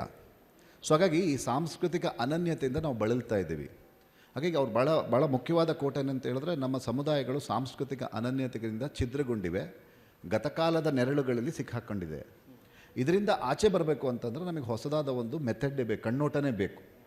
ಅದನ್ನು ಬರೀ ನಾವು ರಿಪ್ರೊಡ್ಯೂಸ್ ಮಾಡಿದ್ರೆ ಸಾಕಾಗಲ್ಲ, ಬದಲಾಗಿ ಅದಕ್ಕೊಂದು ಹೊಸದಾದ ಕಣ್ಣೋಟ ಬೇಕು ಅಂತೇಳಿ ಅವ್ರು ಮಾತಾಡ್ತಾಯಿದ್ರು. ಆ ಕಾರಣಕ್ಕೆ ಅವ್ರು ಒಂಟಿಯಾಗಿದ್ದರು. ಅರುಣ್ ಅವ್ರು ಹೇಳ್ತಾ ಇದ್ರಲ್ಲ, ಯಾಕೆ ಅವ್ರು ಒಂಟಿಯಾಗಿದ್ದರು ಅಂದರೆ, ಒಂದು ಕಡೆ ಇಡೀ ಕನ್ನಡದ ಸಂಶೋಧನೆ ಅನ್ನೋದನ್ನು ಒಂದು ಸೆಲೆಬ್ರೇಟ್ ಮಾಡೋ ರೀತಿಯಲ್ಲಿ, ಡಾಕ್ಯುಮೆಂಟ್ ಮಾಡ್ತಾ ಸೆಲೆಬ್ರೇಟ್ ಮಾಡೋ ರೀತಿಯಲ್ಲಿದ್ದರೆ, ಇಲ್ಲಪ್ಪ ಹಾಗಲ್ಲ ನೋಡೋದಿದು, ಇದನ್ನು ನೋಡೋದಕ್ಕೆ ನಮಗೆ ಬೇರೆ ಒಂದು ವಿಧಾನವೇ ಬೇಕು, ಬೇರೆ ಒಂದು ಕಣ್ಣೋಟವೇ ಬೇಕು. ಇಲ್ಲ ಅಂತಂದರೆ ನಾವು ಸಹ ಪ್ರಭುತ್ವದ ಭಾಷೆಯನ್ನೇ ಮಾತಾಡ್ತಿದ್ದೀವಿ, ನಾವು ಸಹ ಈ ಪ್ರಭುತ್ವ ಸೃಷ್ಟಿ ಮಾಡಿರುವ ಈ ಪರಿಕಲ್ಪನೆಗಳು ಇಟ್ಕೊಂಡೇ ನಾವು ಸಮುದಾಯಗಳನ್ನ ಅಧ್ಯಯನ ಮಾಡ್ತಾಯಿದ್ದೀವಿ. ಸೊ ಇದರಿಂದ ಆಚೆ ಬರಬೇಕು ಅಂತಂದರೆ we need to go for a new kind of a perspective ಅನ್ನೋದು ಅವರ ಹುಡುಕಾಟ ಆಗಿತ್ತು ಅಂತ ನನಗನ್ಸುತ್ತೆ. ಸೊ ಹಾಗಾಗಿ ಅವರು ಮಾತಾಡ್ತಾ ಇದ್ದ ಭಾಷೆಯೇ ಕಂಪ್ಲೀಟಾದ ಭಿನ್ನವಾದ ಭಾಷೆ. ನೀವು ಹೇಳಿದ್ರಿ, ಅವರು ಕನ್ನಡದಲ್ಲಿ ಯಾರೂ ಬಳಸದ ಪರಿಭಾಷೆಗಳನ್ನು ಬಳಸ್ತಾಯಿದ್ರು. ಅದನ್ನು ಬಹಳ ಕಾನ್ಷಿಯಸ್ ಆಗೇ ಮಾಡ್ತಾಯಿದ್ರು ಅಂತ ಅನ್ಸುತ್ತೆ. Because it is his politics. ಅಂದರೆ ಅದು ಅವರ ರಾಜಕಾರಣ. ಯಾಕಂದರೆ ಆ ಪಾಲಿಟಿಕ್ಸ್ ಮಾಡಿದ್ರೆ ಮಾತ್ರನೇ ನಾನೇನೋ ಭಿನ್ನವಾಗಿ ಹೇಳ್ತಾ ಇದ್ದೀನಿ ಮತ್ತು ಹುಡುಕ್ತಾ ಇದ್ದೀನಿ. ಅವರಿಗೆ ನಂಬಿಕೆ ಇರಲಿಲ್ಲ, ನಾನೇನೋ ಅದ್ಭುತವಾದ ಮಾಡ್ತೀನಿ, ನಂಬಿಕೆ ಇರಲಿಲ್ಲ. ಬಟ್ ಆ ದಾರಿಲಿ ಅವರು he was trying that. So ಅದು ನನಗೆ ಬಹಳ ಇಂಟ್ರೆಸ್ಟಿಂಗ್ ಅನಿಸಿದ್ದು, ಅವರು ಕಲ್ಚರ್ನ ಅರ್ಥ ಮಾಡ್ಕೊಳ್ಳೋ ರೀತಿ. ಈಗ ಅವ್ರು ಏನು ಹೇಳ್ತಾರೆ ಅಂದರೆ, ರಾಷ್ಟ್ರ ಅನ್ನುವ ಕಲ್ಪನೆ ಹುಟ್ಟಿದ್ದೆ ಈ ಸಾಂಸ್ಕೃತಿಕ ಅನನ್ಯತೆಯ ಪರಿಭಾಷೆಯ ಮೇಲೆ. ಒನ್ ಕಲ್ಚರ್, ನಮ್ಮದೇ ಆದ ಒಂದು ಸಂಸ್ಕೃತಿ ಇದೆ, ಅದನ್ನು ಕಾಪಿಟ್ಕೋಬೇಕು ಅನ್ನೋದೇ ಒಂದು ಅಹಂಕಾರದ ಭಾಷೆ. ಇದು ತಳಜಾತಿಗಳಲ್ಲೂ ಇರಬಾರ್ದು ಅಂತಾರೆ. ಈ ಕಾನ್ಸೆಪ್ಟ್ ಏನಿದೆ, ಈ ಪರಿಕಲ್ಪನೆ ಏನಿದೆ, ಇದು ನಮ್ಮ ಇವತ್ತು ತಳ ಸಮುದಾಯಗಳು ಇದನ್ನು ಆವಾಹಿಸ್ಕೋತಾ ಇದೆ. ಈಗೊಂದು ಶೂದ್ರ ಸಮುದಾಯವೂ ಸಹ ನನ್ನ ಸಾಂಸ್ಕೃತಿಕ ಅನನ್ಯತೆ ಅಂತ ಮಾತಾಡ್ತಾ ಇದೆ. ಸೊ ಇದು ಬಹಳ ಡೇಂಜರ್ ಅಂತ ಅವ್ರು ಮಾತಾಡ್ತಾಯಿದ್ರು. ಸೊ ಇದರಿಂದ ಆಚೆ ಬರೋದಕ್ಕೆ ನಮಗೆ ಸಾಧ್ಯ ಆಗಬೇಕು. ಆ ನಿಟ್ಟಿನಲ್ಲಿ ನಮ್ಮ ಯೋಚನೆಗಳು ಹೋದರೆ ನಾವೇನು ಮಾಡ್ಬೋದು ಅಂತ ಹೇಳಿದ್ರೆ, ಒಂದು ಮಾನವೀಯ ರಾಜಕಾರಣವನ್ನು ಮಾಡ್ಬೋದು. ಅಲ್ಟಿಮೇಟ್ಲಿ ಎಸೆನ್ಸ್ ನೋಡೋದಾದರೆ, ಮುಗಳ್ಳಿಯವರ ಮುಖ್ಯವಾದಂತಹ ಆರ್ಗ್ಯುಮೆಂಟ್ ಏನು ಅಂತಂದರೆ, ನಮಗೆ ಒಂದು ಮಾನವೀಯ ರಾಜಕಾರಣ ಬೇಕು, ಒಂದು ಹ್ಯುಮೇನ್ ಆದ ಪಾಲಿಟಿಕ್ಸ್ ಬೇಕು. ಆ ಹ್ಯುಮೇನ್ ಆದ ಪಾಲಿಟಿಕ್ಸ್ ಯಾವಾಗ ಸಾಧ್ಯ ಆಗುತ್ತೆ ಅಂತಂದರೆ, ನೀವು ಈ ಟ್ರ್ಯಾಪ್ಗಳಿಂದ ಆಚೆ ಬಂದಾಗ, ಒಂದು ಕಲೋನಿಯಲ್ ಟ್ರ್ಯಾಪಿಂದ ಆಚೆ ಬರಬೇಕು, ಮತ್ತು ನಾವೇ ಕಟ್ಕೋತಾ ಇರುವ ಈ ಪ್ರಭುತ್ವದ ಪರಿಭಾಷೆಗಳ ಟ್ರ್ಯಾಪಿಂದ ಆಚೆ ಬರಬೇಕು, ಮತ್ತು ಹೊಸ ಕಣ್ಣೋಟಗಳನ್ನು ಕಟ್ಕೊಳ್ಳೋದ್ರ ಮೂಲಕ ಮಾತ್ರವೇ ನಾವು ಒಂದು ಹ್ಯೂಮೇನ್ ಆದ ಸಮಾಜವನ್ನು ನಿರ್ಮಾಣ ಮಾಡೋಕ್ಕೆ ಸಾಧ್ಯ. ಅದು ಎಲ್ಲಾಗಬೇಕು ಅಂದರೆ ಪ್ರತಿ ಸಮುದಾಯಗಳ ಹಂತದಲ್ಲೂ ಆಗಬೇಕು, ಮತ್ತು ಪ್ರತಿ ಸಮಾಜದ ರೂಪದಲ್ಲೂ ಆಗಬೇಕು ಅನ್ನುವ ಹುಡುಕಾಟದಲ್ಲಿ ತೊಡಗಿದ್ರು ಅನಿಸುತ್ತೆ. ಹಾಗಾಗಿ ನನಗೇನಾದರೂ ನೀವು ಮುಗಳ್ಳಿಯವರ ಪಾಲಿಟಿಕ್ಸ್ ಏನು ಅಂತ ಕೇಳಿದ್ರೆ, ನಾನು ಅದೇ ಹೇಳಿದ್ನಲ್ಲ, ಮುಗಳ್ಳಿಯವರ ಪಾಲಿಟಿಕ್ಸ್ ಒಂದು ಹುಡುಕಾಟ ಮತ್ತು ಒಂದು ಹೊಡೆದಾಟ. ಇದು ನನಗೆ ಮುಗಳ್ಳಿಯವರ ಪಾಲಿಟಿಕ್ಸ್ ಅನ್ಸುತ್ತೆ. Thank you. ನಾನು ಮತ್ತೆ ನಿಮಗೊಂದು ಸ್ವಲ್ಪ ಅವರ ಸಾಹಿತ್ಯ ವಿಮರ್ಶೆ ಕಡೆ ಕರ್ಕೊಂಡು ಬರ್ತೀನಿ. ನೀವು ಮೊಗಳ್ಳಿಯವರ ಸಾಹಿತ್ಯ ವಿಮರ್ಶೆ ನೋಡಿದರೆ ಅಲ್ಲ ಅಂಬೇಡ್ಕರ್ವಾದಿ ಪರಿಭಾಷೆಗಳು ಹೆಚ್ಚಿಲ್ಲ. ಹಂಗೆ ನೋಡಿದರೆ ನಮ್ಮ ದಲಿತ ಬಂಡಾಯದ ಬಹಳಷ್ಟು ವಿಮರ್ಶಕರು ಅಂಬೇಡ್ಕರ್ವಾದಿ ಪರಿಭಾಷೆಗಳನ್ನು ಭಾಳ ಬಳಸಿದ್ದಾರೆ. ಆದರೆ ಮೊಗಳ್ಳಿಯವರು ಒಂದು ಸ್ವಲ್ಪ ನಮ್ಮ ಜಾನಪದ, ನಮ್ಮ ಆದಿಮ ಸಂಸ್ಕೃತಿಯ ಅಲ್ಲಿನ ಯಾವ್ಯಾವುದೋ ಮೆಟಾಫರ್ಗಳು, ನೋಡುವ ಕ್ರಮಗಳನ್ನು ತೆಗೆದುಕೊಂಡು ಬಂದು ವಿಮರ್ಶೆ ಮಾಡಲಿಕ್ಕೆ ಪ್ರಯತ್ನ ಪಡ್ತಾರೆ. ನೀವು ಅವರ ನಡುಗನ್ನಡ ಕಾಲದ ಕನ್ನಡ ಸಾಹಿತ್ಯ ಅಥವಾ ಅವರ ಕಥನ, ನೀವು ಬೇರೆ ಬೇರೆ ಅನೇಕ ವಿಮರ್ಶಕ ತಕರಾರು, ಆಮೇಲೆ ದಲಿತ ಸಂಸ್ಕೃತಿ ಇತ್ಯಾದಿ, ಆಮೇಲೆ ಜಾತಿ ಮೀಮಾಂಸೆ ಕೃತಿಗಳನ್ನು ನೋಡಿದರೆ ಅವ್ರ ವಿಮರ್ಶೆಯ ಕ್ರಮ ಏನು ಅನ್ನುವಂಥದ್ದು ಗೊತ್ತಾಗ್ತದೆ. ಒಂದು ಎಕ್ಸಾಂಪಲ್ ನಾನು ಕೊಡ್ತೀನಿ. ನಾನು ಯಾಕೆ ಮೊಗಳ್ಳಿಯವರನ್ನು ಇಷ್ಟು ಸೂಕ್ಷ್ಮವಾಗಿ ನೋಡಬೇಕಂತ ಹೇಳ್ತಾ ಇದ್ದೀನಿ ಅನ್ನೋಂಥಕ್ಕೆ ಇದಕ್ಕೊಂದು ನಿದರ್ಶನ. ನಮ್ಮಲ್ಲಿ ಬಹಳಷ್ಟು ಜನ KB ಸಿದ್ದಯ್ಯವರ ಕಾವ್ಯದ ಬಗ್ಗೆ ಬಹಳ ಉತ್ಸಾಹದಿಂದ ಮಾತಾಡ್ತಾ ಇದ್ದರು, ಮತ್ತು ಬಹಳ ಮುಖ್ಯ ಕವಿ ಕನ್ನಡದ. ಆದರೆ ಅದರ ಸಮಸ್ಯೆ ಏನು ಅನ್ನುವಂಥದ್ದನ್ನು ಮೊಗಳ್ಳಿಯವರು ಗುರುತಿಸಿದರು. ಏನದರ ಸಮಸ್ಯೆ KB ಸಿದ್ದಯ್ಯ ಅವ್ರದ್ದು? ಅವರು ಗಲ್ಲೆಬಾನಿ ಅನ್ನುವಂಥ ಒಂದು ಕವನ ಸಂಕಲನ ಇದೆ, ಅವರು ಗಲ್ಲೆಬಾನಿ ಅಂತ. ಅದು ಒಂದು ಸಾಂಸ್ಕೃತಿಕ ಉಪಕರಣ, ದಲಿತ ಸಾಂಸ್ಕೃತಿಕ ಒಂದು ಉಪಕರಣ. ಅದು ಚಪ್ಪಲಿಯವ್ರು ನೀರದ್ದು ಹಾಕುವಂಥ ಒಂದು ಚರ್ಮ ನೀರು ಹಾಕಿದ ಗಲ್ಲೆಬಾನಿ. ಆದರೆ ಅವ್ರು ಏನು ಹೇಳ್ತಾರೆ ಅಂದರೆ, ನಾವೆಲ್ಲರೂ ಹೊಸಬರು ಇಂಥ ಸಾಂಸ್ಕೃತಿಕ ರೂಪಕಗಳನ್ನು ಬಳಸ್ಕೊಳ್ಳುವಾಗ ಎಚ್ಚರ ಇರಬೇಕು. ಅವ್ರು ಏನು ಹೇಳ್ತಾರೆ, ಅದು ಅವರ ಕಾವ್ಯದಲ್ಲಿ ವಿಫಲಗೊಂಡಂಥ ಒಂದು ರೂಪಕ ಅಂತ ಹೇಳ್ತಾರೆ. ಯಾಕೆ ಅಂತಂದರೆ, ಕೇವಲ ದಲಿತ ಸಂಸ್ಕೃತಿಯ ರೂಪಕಗಳನ್ನು ಬಳಸಿದ ಮಾತ್ರಕ್ಕೆ ಯಾವ ಕಾವ್ಯವೂ ಕೂಡ ಶ್ರೇಷ್ಠ ಕಾವ್ಯ ಆಗೋದಿಲ್ಲ. ಅದನ್ನು ನಮ್ಮ ಕಾಲಕ್ಕೆ ನಾವು ವಿಸ್ತರಿಸಿಕೊಂಡಿದ್ದೇವೆಯೇ, ನಮ್ಮ ಕಾಲದ ಚಿಂತನೆಗೆ ಅದನ್ನು ಸಂಯೋಜಿಸಿಕೊಂಡಿದ್ದೇವೆಯೇ, ಅದು ವಿಸ್ತಾರ ರೂಪ ಆಗಿಲ್ಲ. ಆ ಕಾಲದಲ್ಲಿತ್ತು ಅಥವಾ ನಮ್ಮ ಸಂಸ್ಕೃತಿಯ ಒಂದು ರೂಪಕ ಅಂಥೇಳಿ ಒಂದು ಹೆಮ್ಮೆಯಲ್ಲಿ ನಿರೂಪಣೆಗೊಳ್ತಾ ಇದೆಯೇ ಹೊರತು, ಆ ರೂಪಕ ನಮ್ಮ ಕಾಲಕ್ಕೆ ನಮಗೆ ತಲುಪಿಸ್ತಾ ಇರೋದೇನು? ಆ ರೂಪಕದಿಂದ ನಮ್ಮ ಕಾಲ ಏನೋ ಒಂದು ಕಲಿಬೇಕಲ್ಲ, ಆ ಮೆಟಾಫರ್ಗಳಿಂದ ನಮ್ಮಲ್ಲಿ ಏನೋ ಒಂದು ಹೊಸದು ಹುಟ್ಟಬೇಕು. ಹೀಗಾಗಿ ಅವರ ಇಡೀ ಆ ಗಲ್ಲೆಬಾನಿ ಕಾವ್ಯ ಶಬ್ದ ಜಾಲದಲ್ಲಿ ಸೋತು ಹೋದ ಕಾವ್ಯ ಅಂಥೇಳಿ ಅವರು ಬರೀತಾರೆ. We may not be agree with him, ನಾವು ಅವ್ರು ಹೇಳಿದ್ಕೆ ಒಪ್ಕೊಳ್ಳೇಬೇಕಂತಿಲ್ಲ, ಬಟ್ ಅವರು ಆ ಕಾವ್ಯದ ಒಂದು ಬೇರೆ ನಿರೂಪಣೆ ಕೊಡ್ತಾ ಇದ್ದಾರೆ. ನಮ್ಮಲ್ಲಿ ಅದನ್ನು ಸಮರ್ಥಿಸುವುದಿತ್ತು ಅಂತಂದರೆ ನಾವು ಇನ್ನೊಂದು ಚರ್ಚೆ ಹುಟ್ಟಾಕಿ ಅದನ್ನು ಸಮರ್ಥಿಸ್ಬೋದು. ಆದರೆ ಆ ರೂಪಕ ವಿಸ್ತಾರಗೊಳ್ಳದೆ, ಆ ರೂಪಕ ನಮ್ಮ ಕಾಲಕ್ಕೆ ಬರದೆ, ಮತ್ತು ದಲಿತ ಜೀವನದ ಒಂದು ವಿಕಾಸದ ಕ್ರಮವಾಗಿ ಕಾಣದೆ, ಒಂದು ಭಾಳ ಸ್ಟ್ಯಾಗ್ನೆಟ್, ಒಂದು ಸ್ಥಗಿತವಾದಂಥ, ಒಂದು ಜಡವಾದಂಥ ರೂಪಕವಾಗಿ ಬಂದಿದೆ. ಹೀಗಾಗಿ ಇದು ಬರೀ ಶಬ್ದಜಾಲದ ಕಾವ್ಯ ಅಂಥೇಳಿ ಅವರು ಗುರುತಿಸ್ತಾರೆ.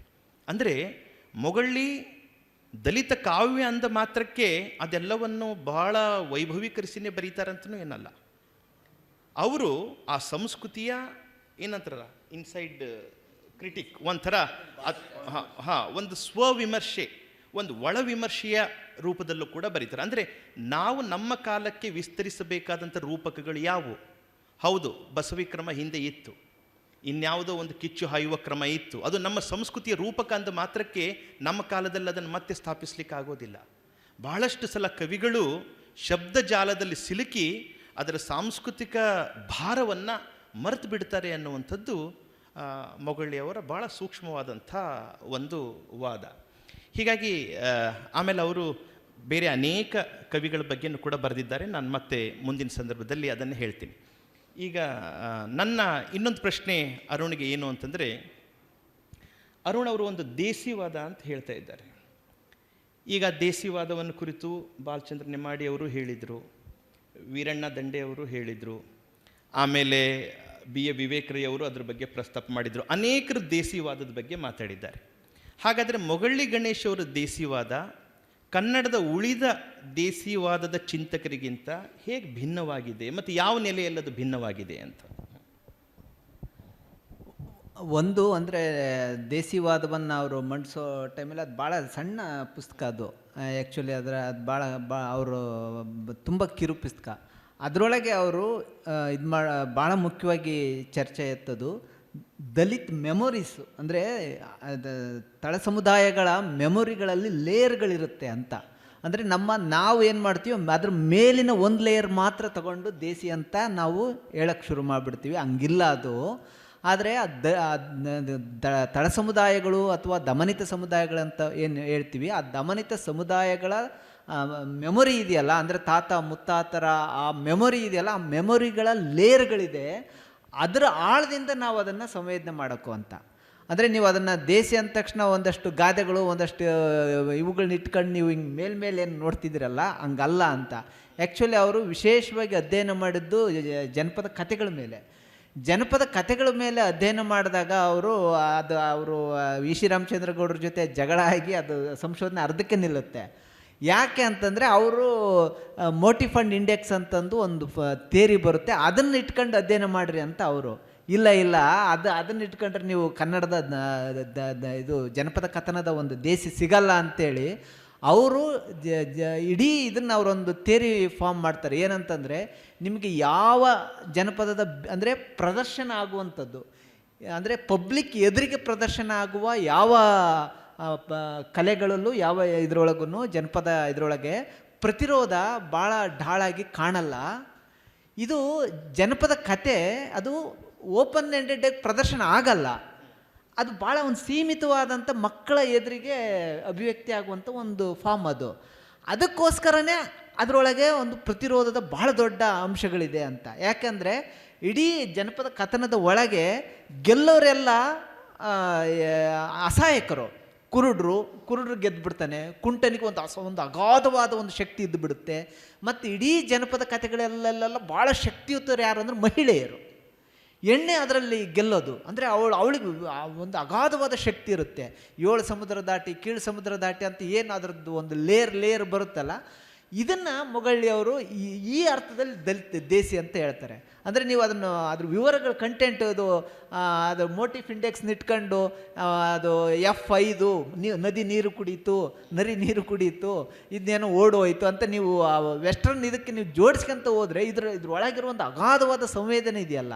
ಅಂದರೆ ಯಾಕೆ ಅಸಹಾಯಕರು ಜನಪದ ಕಥೆಯಲ್ಲಿ ಗೆಲ್ತಾರೆ, ಯಾಕೆ ಕುರುಡ್ರೆ ಯಾಕೆ ವಿನ್ ಆಗ್ತಾರೆ, ಎಲ್ಲರಿಗಿಂತ ಯಾರೋ ಇಡೀ ಸಮಾಜ ಯಾರನ್ನು ಅಂದರೆ ತುಂಬ ತುಚ್ಛ ಅಂತ ಕಡೆಗಣಿಸಿರುತ್ತೆ, ಅವನಿಗೇನೋ ಒಂದು ವಿಶಿಷ್ಟವಾದ ಪವರ್ ಬಂದುಬಿಟ್ಟಿರುತ್ತೆ ಕಥೆಯಲ್ಲಿ. ಅದು ಹೆಂಗೆ ಸಾಧ್ಯ?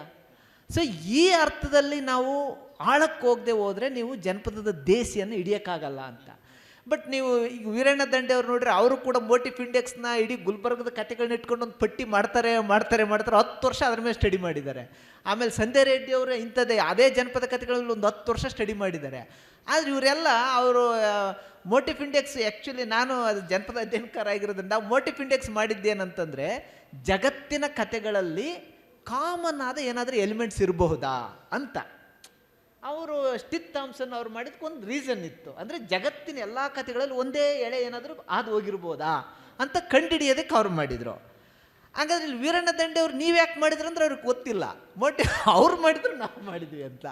ಸಂಧ್ಯಾ ರೆಡ್ಡಿ ನೀವ್ಯಾಕೆ ಜನಪದ ಕಥೆಗಳದ್ದು ಮೋಟಿವ್ ಇಂಡೆಕ್ಸ್ ಮಾಡಿದ್ರು ಅಂತ ಗೊತ್ತಿಲ್ಲ, ಅದು ಸ್ಟಿತ್ ಥಾಮ್ಸನ್ ಮಾಡಿದ್ರು ನಾವು ಮಾಡಿದ್ವಿ ಅಂತ.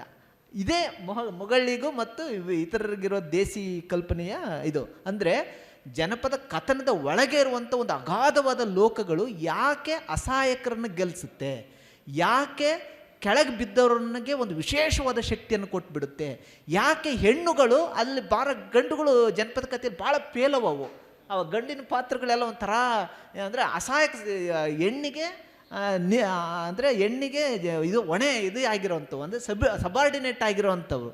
ಅಲ್ಲಿ ರಾಣಿಯರು ಯಾಕೆ ಇದಾಗಿಬಿಡ್ತಾರೆ ಅಂತ ಹೇಳುವಾಗ ಇದನ್ನು ಈ ಲೇಯರ್ ಇಟ್ಕೊಂಡು ನೀವು ಜನಪದವನ್ನು ಚರ್ಚೆ ಮಾಡಬೇಕು. ಯಾಕೆ ಅಂತಂದರೆ ಪಬ್ಲಿಕ್ ಜೊತೆ, ಅಂದರೆ ಉದಾಹರಣೆ ಊರಿನ ಎಲ್ಲರ ಎದುರಿಗೆ ಎಕ್ಸಿಬಿಟ್ ಆಗುವಂಥ ಒಂದು ಕೋಲಾಟದಲ್ಲೋ ಒಂದು ಹಾಡಲ್ಲೋ ಯಾಕೆ ಪ್ರತಿರೋಧ ಬರಲ್ಲ ಅಂದರೆ ಆ ದಲಿತ ಸಮುದಾಯಗಳಲ್ಲಿ ಹೇಳುವಾಗ ಇಡೀ ಊರು ನೆರೆದಿರುತ್ತೆ, ಅವ್ರ ಎದುರಿಗೆ ನೀವು ಪ್ರತಿರೋಧ ಹಾಡನ್ನು ಕಟ್ಟಿ ನೀವು ಅದನ್ನ ದಕ್ಸ್ಕೊಳಕ್ಕಾಗಲ್ಲ ಅಂತ.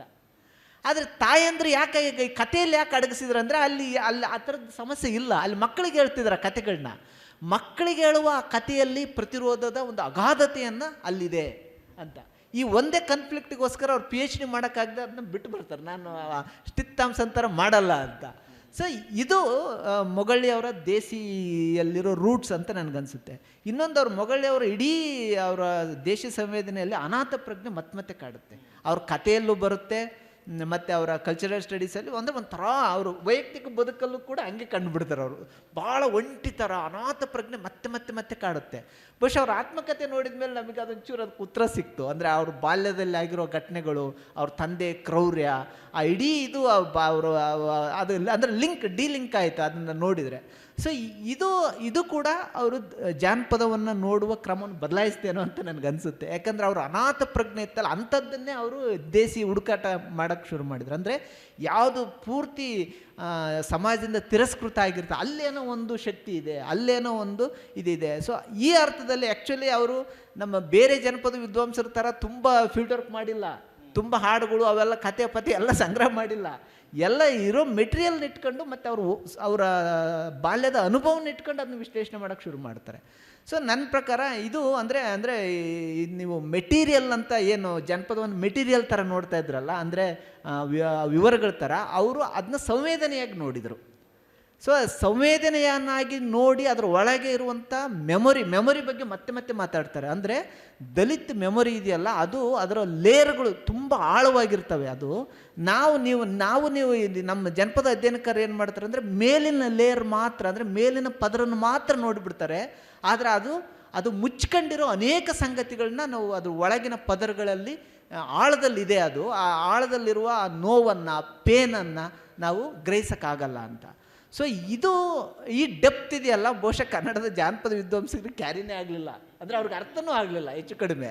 ಅವ್ರು ಮಾತಾಡೋ ಮೆಟಫರು, ಅದು ಸಂವೇದನೆ, ಅದನ್ನ ಅವ್ರಿಗೆ ಹೆಚ್ಚು ಕಡಿಮೆ ಕನ್ನಡ ಜಾನಪದ ವಿದ್ವಾಂಸರಿಗೆ ಅರ್ಥನೂ ಆಗಲಿಲ್ಲ.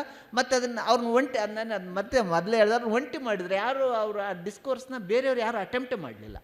ಸೊ ಅಂದರೆ ಇದು ಮೊಗಳಿದೇನೋ ಆತನದೇನೋ ಬೇರೆ ದಾರಿ, ನಮಗೆ ಸಂಬಂಧ ಇಲ್ದಿರೋ ದಾರಿ ಅಂತ ಬಿಟ್ಬಿಟ್ರು.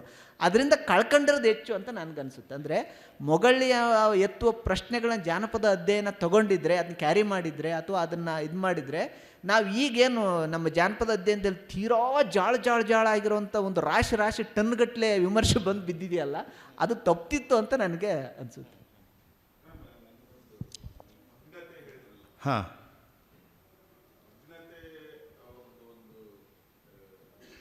ಭಗ್ನತೆ ಎದುರು ಹಾಂ ನಾಮದೇವ್ ಢಸಾಳ್ ಒಂದು ಪದ್ಯ ಇದೆ, ಅದನ್ನು ನಾನು ಸಂವಾದಕ್ಕಾಗಿ ಮಾಡಿದ್ದೆ. ಅದರಲ್ಲಿ ಇದೇ ಥರದ ಭಿನ್ನತೆಯ ಒಂದು ಕೊನೆ ಸಾಲು ಬರ್ತದೆ. ಅಂದ್ರೆ ಅವ್ರು ಏನು ಹೇಳ್ತಾ ಹೋಗ್ತಾರೆ, ಇಡೀ ವ್ಯವಸ್ಥೆ ಇದೆಯಲ್ಲ, ಅಮಾನವೀಯವಾದಂಥ ಇಡೀ ವ್ಯವಸ್ಥೆ ಬಗ್ಗೆ ಹೇಳ್ತಾ ಅವರು ಉಂಡಂಥ ಒಂದು ಏನು ನೋವಿದೆ, ಎಲ್ಲವೂ ಅದರಲ್ಲಿ ನಿಮಗೆ ಅನುಭವ ಬರ್ತದೆ. ಕೊನೆಗೆ ಏನು ಹೇಳ್ತಾರೆ ಅಂದರೆ, ಎಲ್ಲವೂ ಭಗ್ನಗೊಳ್ಬೇಕಂತ. ಸರಿ, ಕರೆಕ್ಟ್. ಎಲ್ಲವೂ ಭಗ್ನಗೊಂಡು ಮರುದಿನ ಒಂದು ಹೊಸ ಸೂರ್ಯನ ಕಿರಣ ಹುಟ್ಟಬೇಕು. ಆ ಹುಟ್ಟಿನ ಜೊತೆಗೆ ಮನುಷ್ಯರನ್ನೇ ಪ್ರೀತಿಸುವ ಒಂದು ಹೊಸ ಜಗತ್ತು ಹುಟ್ಟಬೇಕು ಅಂತ ಹೇಳ್ತಾರೆ. ಸರಿ, ಇದ್ರದ್ದು ಏನಾದರೂ ಇವರಿಗೆ ಇನ್ಫ್ಲೂಯೆನ್ಸು ಇತ್ಯಾದಿ, ಅಥವಾ ಇದೇ ಕಾರಣದ ಏನಾದರೂ ಇದ್ರದ್ದು ಮರಾಠಿದದು ಏನು ಇನ್ಫ್ಲೂಯೆನ್ಸ್ ಇರಲಿಕ್ಕಿಲ್ಲ. ಹಾಂ, ಹೌದು, ನಾಮದೇವ್ ಢಸಾಳ್ ಅವ್ರದ್ದು. ಬಟ್ ಅವರಿಗೆ ಮರಾಠಿ ಬರದೇ ಇರೋದ್ರಿಂದ ಮೋಸ್ಟ್ಲಿ ಇದರ ಪ್ರಭಾವ ಇರಲಿಕ್ಕಿಲ್ಲ. ಅಥವಾ ಹಾಂ ಹಾಂ ಇಂಗ್ಲಿಷ್ನಿಂದ ಅನುಪಮ ಮಾಡಿ ಇಲ್ಲ, ಇದನ್ನು ಭಾಳ ಹಿಂದಿನ ಹಿಡಿದೇ ಚರ್ಚೆ ಮಾಡ್ತಾ ಇದ್ದಾರೆ ಅವರು. 2006, 2001 ಆವಾಗಿನ ಹಿಡಿದೇ ಚರ್ಚೆ ಮಾಡ್ತಾ ಇದ್ದಾರೆ. ನಿಮಗೆ ಸುಮ್ಮನೆ ಒಂದು ಅಂದರೆ, ಈಗ ಹುಲಿ ಮತ್ತು ಆಕಳದ್ದು ಹೇಳಿದನಲ್ಲ, ಅದನ್ನು ಅವ್ರು ಭಗ್ನ ಮಾಡಿ ನೋಡಿದ್ರು ನೋಡ್ರಿ, ಡಿಕೋಡ್ ಮಾಡಿ ನೋಡೋದು. ಎಲ್ಲರೂ ಒಂದು ನೆಲೆಯಲ್ಲಿ ಅರ್ಥ ಮಾಡ್ಕೊಳ್ತಾ ಇದ್ದಾಗ, ಇಲ್ಲ ಇಲ್ಲಿ ಏನೋ ಸಮಸ್ಯೆ ಇದೆ, ಇದನ್ನು ಬೇರೆ ಥರ ನೋಡಬೇಕು, ಅದೇ ಭಗ್ನತೆ. ಈಗ ಉದಾಹರಣೆಗೆ ಅವರು ಎನ್ ಕೆ ಹನುಮಂತಯ್ಯ ಎಂದು ಒಂದು ಕಾವ್ಯ, ಹೆಂಗೆ ಎನ್ ಕೆ ಹನುಮಂತಯ್ಯ ಇಲ್ಲಿವರೆಗೆ ಕನ್ನಡ ಕಾವ್ಯದೊಳಗೆ ಬಂದ ರೂಪಕಗಳನ್ನೇ ಮುರಿದು, ಅವು ಯಾವೂ ನಾನು ಬಳಸೋದೇ ಇಲ್ಲ ಅನ್ನುವಂಥ ಶಪಥದ ಥರ ಹೊಸ ರೂಪಕಗಳು ಹೆಂಗೆ ಕ್ರಿಯೇಟ್ ಮಾಡ್ತಾನೆ ಅಂತ ಅನ್ನೋದು ಕೂಡ ನಮ್ಮ ಕವಿ ಸಮಯಗಳ ಭಗ್ನತೆಯೇ ಅಂತಾರೆ ಅವರು. ಉದಾಹರಣೆಗೆ, ಒಳಗೆ ಬರುವ ಮೊದಲು ನಿನ್ನ ಮೆದುಳನ್ನು ಬೆಗೆದು ನನ್ನ ಕಾಲಲ್ಲಿ ಹಾಕು, ನಿನ್ನ ಚೂಪು ನಾಲಿಗೆಯಿಂದ ಹೇಸಿಗೆಗೊಂಡ ನನ್ನ ಪಾದವನ್ನು ನೆಕ್ಕು, ನಿನ್ನ ನಾಲಿಗೆ ಮೊಂಡಾಗಲಿ ಅಂಥೇಳಿ. ಈ ಪದ್ಯ ನೀವು ಮೊಗಳಿಯವ್ರು ವಿಶ್ಲೇಷಣೆ ಮಾಡಿದ್ದು ನೋಡಬೇಕು. ಮೆದುಳು ಮತ್ತು ನಾಲಿಗೆ ಇವು ಯಾವುದ್ರ ಸಂಕೇತ? ಯಾಕೆ NK ಹನುಮಂತೇನಂತ ಒಬ್ಬ ಕವಿ ಮೆದುಳನ್ನು ಬಗೆದು ನನ್ನ ಕಾಲಿಗೆ ಹಾಕಂತ ಇದ್ದಾನೆ? ಯಾಕಂದರೆ ಆ ಮೆದುಳಿನಲ್ಲಿ ಶತಶತಮಾನಗಳಿಂದ ಒಂದು ಕ್ರೌರ್ಯ ತುಂಬ್ಕೊಂಡು ಬಿಟ್ಟಿದೆ. ಆ ನಾಲಿಗೆಯಲ್ಲಿ ಅಂಥ ಒಂದು ಕ್ರೌರ್ಯ ತುಂಬ್ಕೊಂಡು ಬಿಟ್ಟಿದೆ. ಅದು ಮೊಂಡಾಗಬೇಕು ಅಂದರೆ ನನ್ನ ಸ್ಪರ್ಶದಿಂದ. ಈ ಮೆಟಾಫರ್ ಇಷ್ಟು ಭಗ್ನಗೊಂಡಂಥ ಒಂದು ವಿಚಿತ್ರವಾದಂಥ ಮೆಟಾಫರ್ ಸೃಷ್ಟಿಸುವ ಶಕ್ತಿ ಎಲ್ಲಿಂದ ಬರ್ತದೆ? ಅಷ್ಟು ಆಳಕ್ಕಿಳಿದು ಅವ್ರು ಚರ್ಚೆ ಮಾಡ್ತಾರೆ.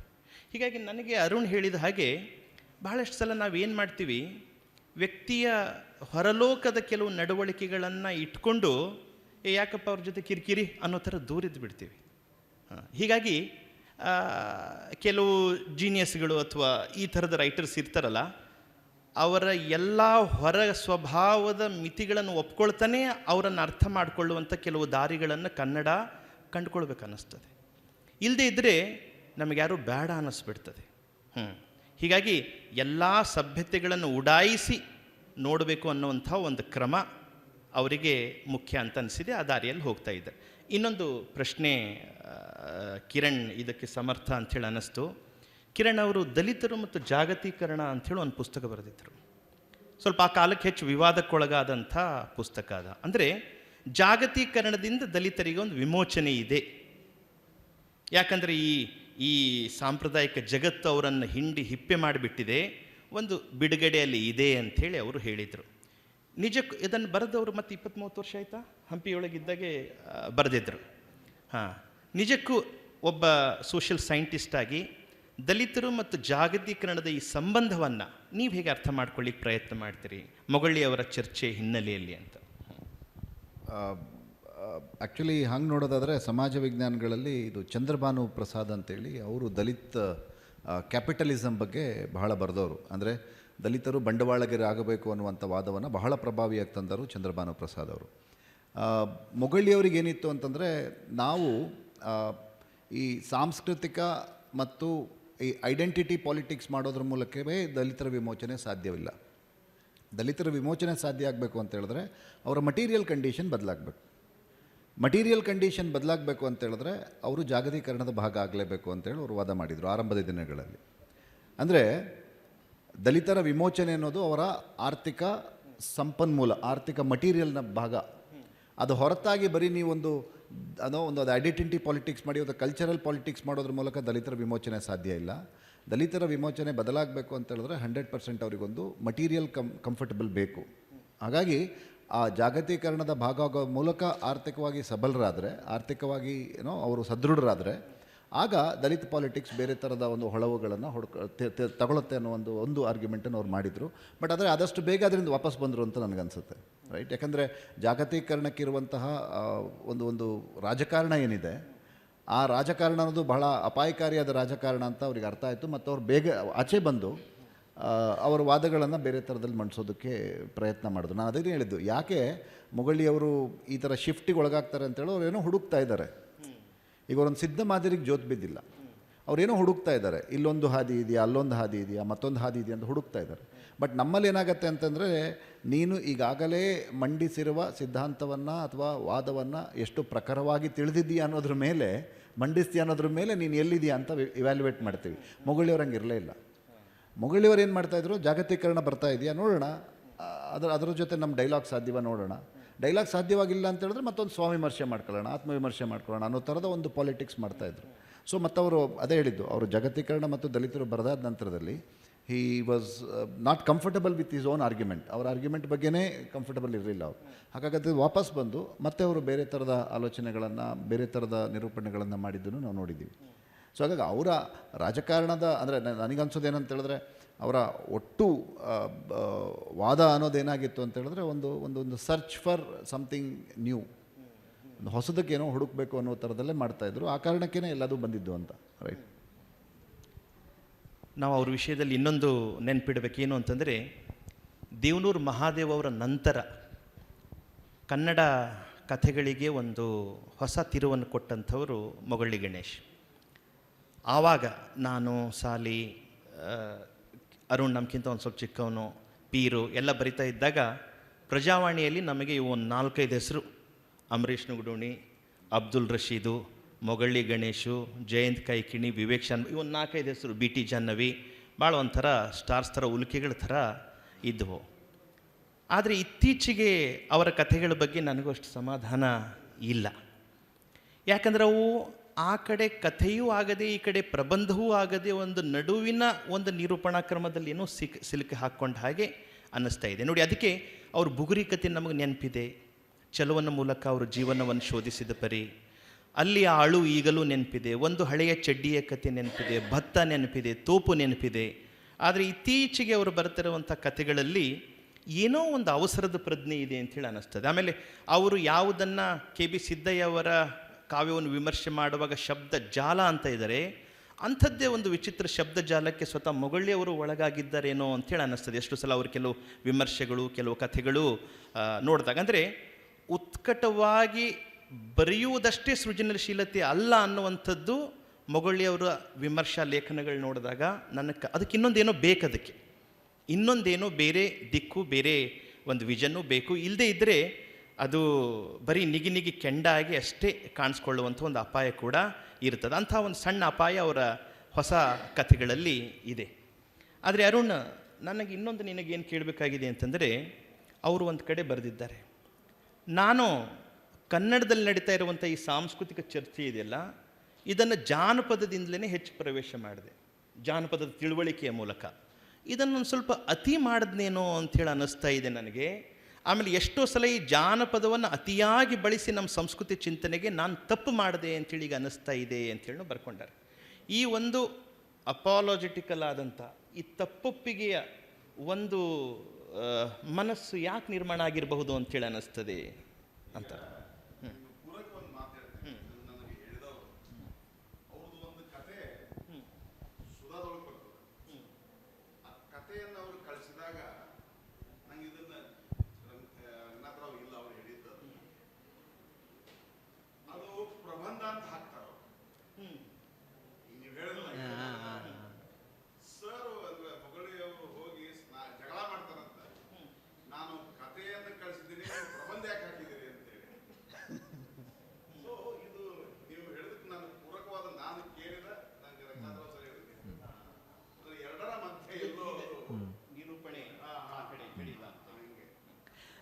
ಅಲ್ಲ, ಇದು ಸರ್ ಕೇಳಿದ ಪ್ರಶ್ನೆ ಬಹುಶಃ ಇದು ಅಂದರೆ ಬರೀ ಮೊಗಳ್ಳಿಯವ್ರಿಗೆ ಮಾತ್ರ ಅಲ್ಲ, ಹೆಚ್ಚು ಕಡಿಮೆ ಎಲ್ಲ ಲೇಖಕರಿಗೂ ಅನ್ವಯ ಆಗುವ ಮಾತು ಅಂತ ಅನಿಸುತ್ತೆ. ಅಂದರೆ ಒಂದು ನಿರಂತರವಾದ ಕಮ್ಯುನಿಟಿ ಅದರದ್ದು ಇದಲ್ಲದೆ ಹೋದರೆ ತಮ್ಮ ಬರೀ ಅನುಭವವನ್ನೇ ಬಸಿದು ಬರವಣಿಗೆ ಮಾಡುವಾಗ ಒಂಥರ ಖಾಲಿತನ ಬಂದ್ಬಿಡುತ್ತೆ. ಬಹುಶಃ ಆ ಥರದ್ದು ನನಗೂ ಅನುಭವ ಆಗಿದೆ. ಮೊಗಳಿ ಅವರ ಅಂದರೆ ಯಾವುದೋ ಸಿಟ್ಟಿಗೆ, ಯಾವುದೋ ಒಂದು ಆಕ್ರೋಶಕ್ಕೆ, ಯಾವುದೋ ಒಂದು ಏನನ್ನೋ ಯಾರ ಜೊತೆಗೆ ಒಂದು ಜಗಳ ಮಾಡೋಕ್ಕೆಲ್ಲ ಕತೆ ಬರೆದ್ಬಿಟ್ರು.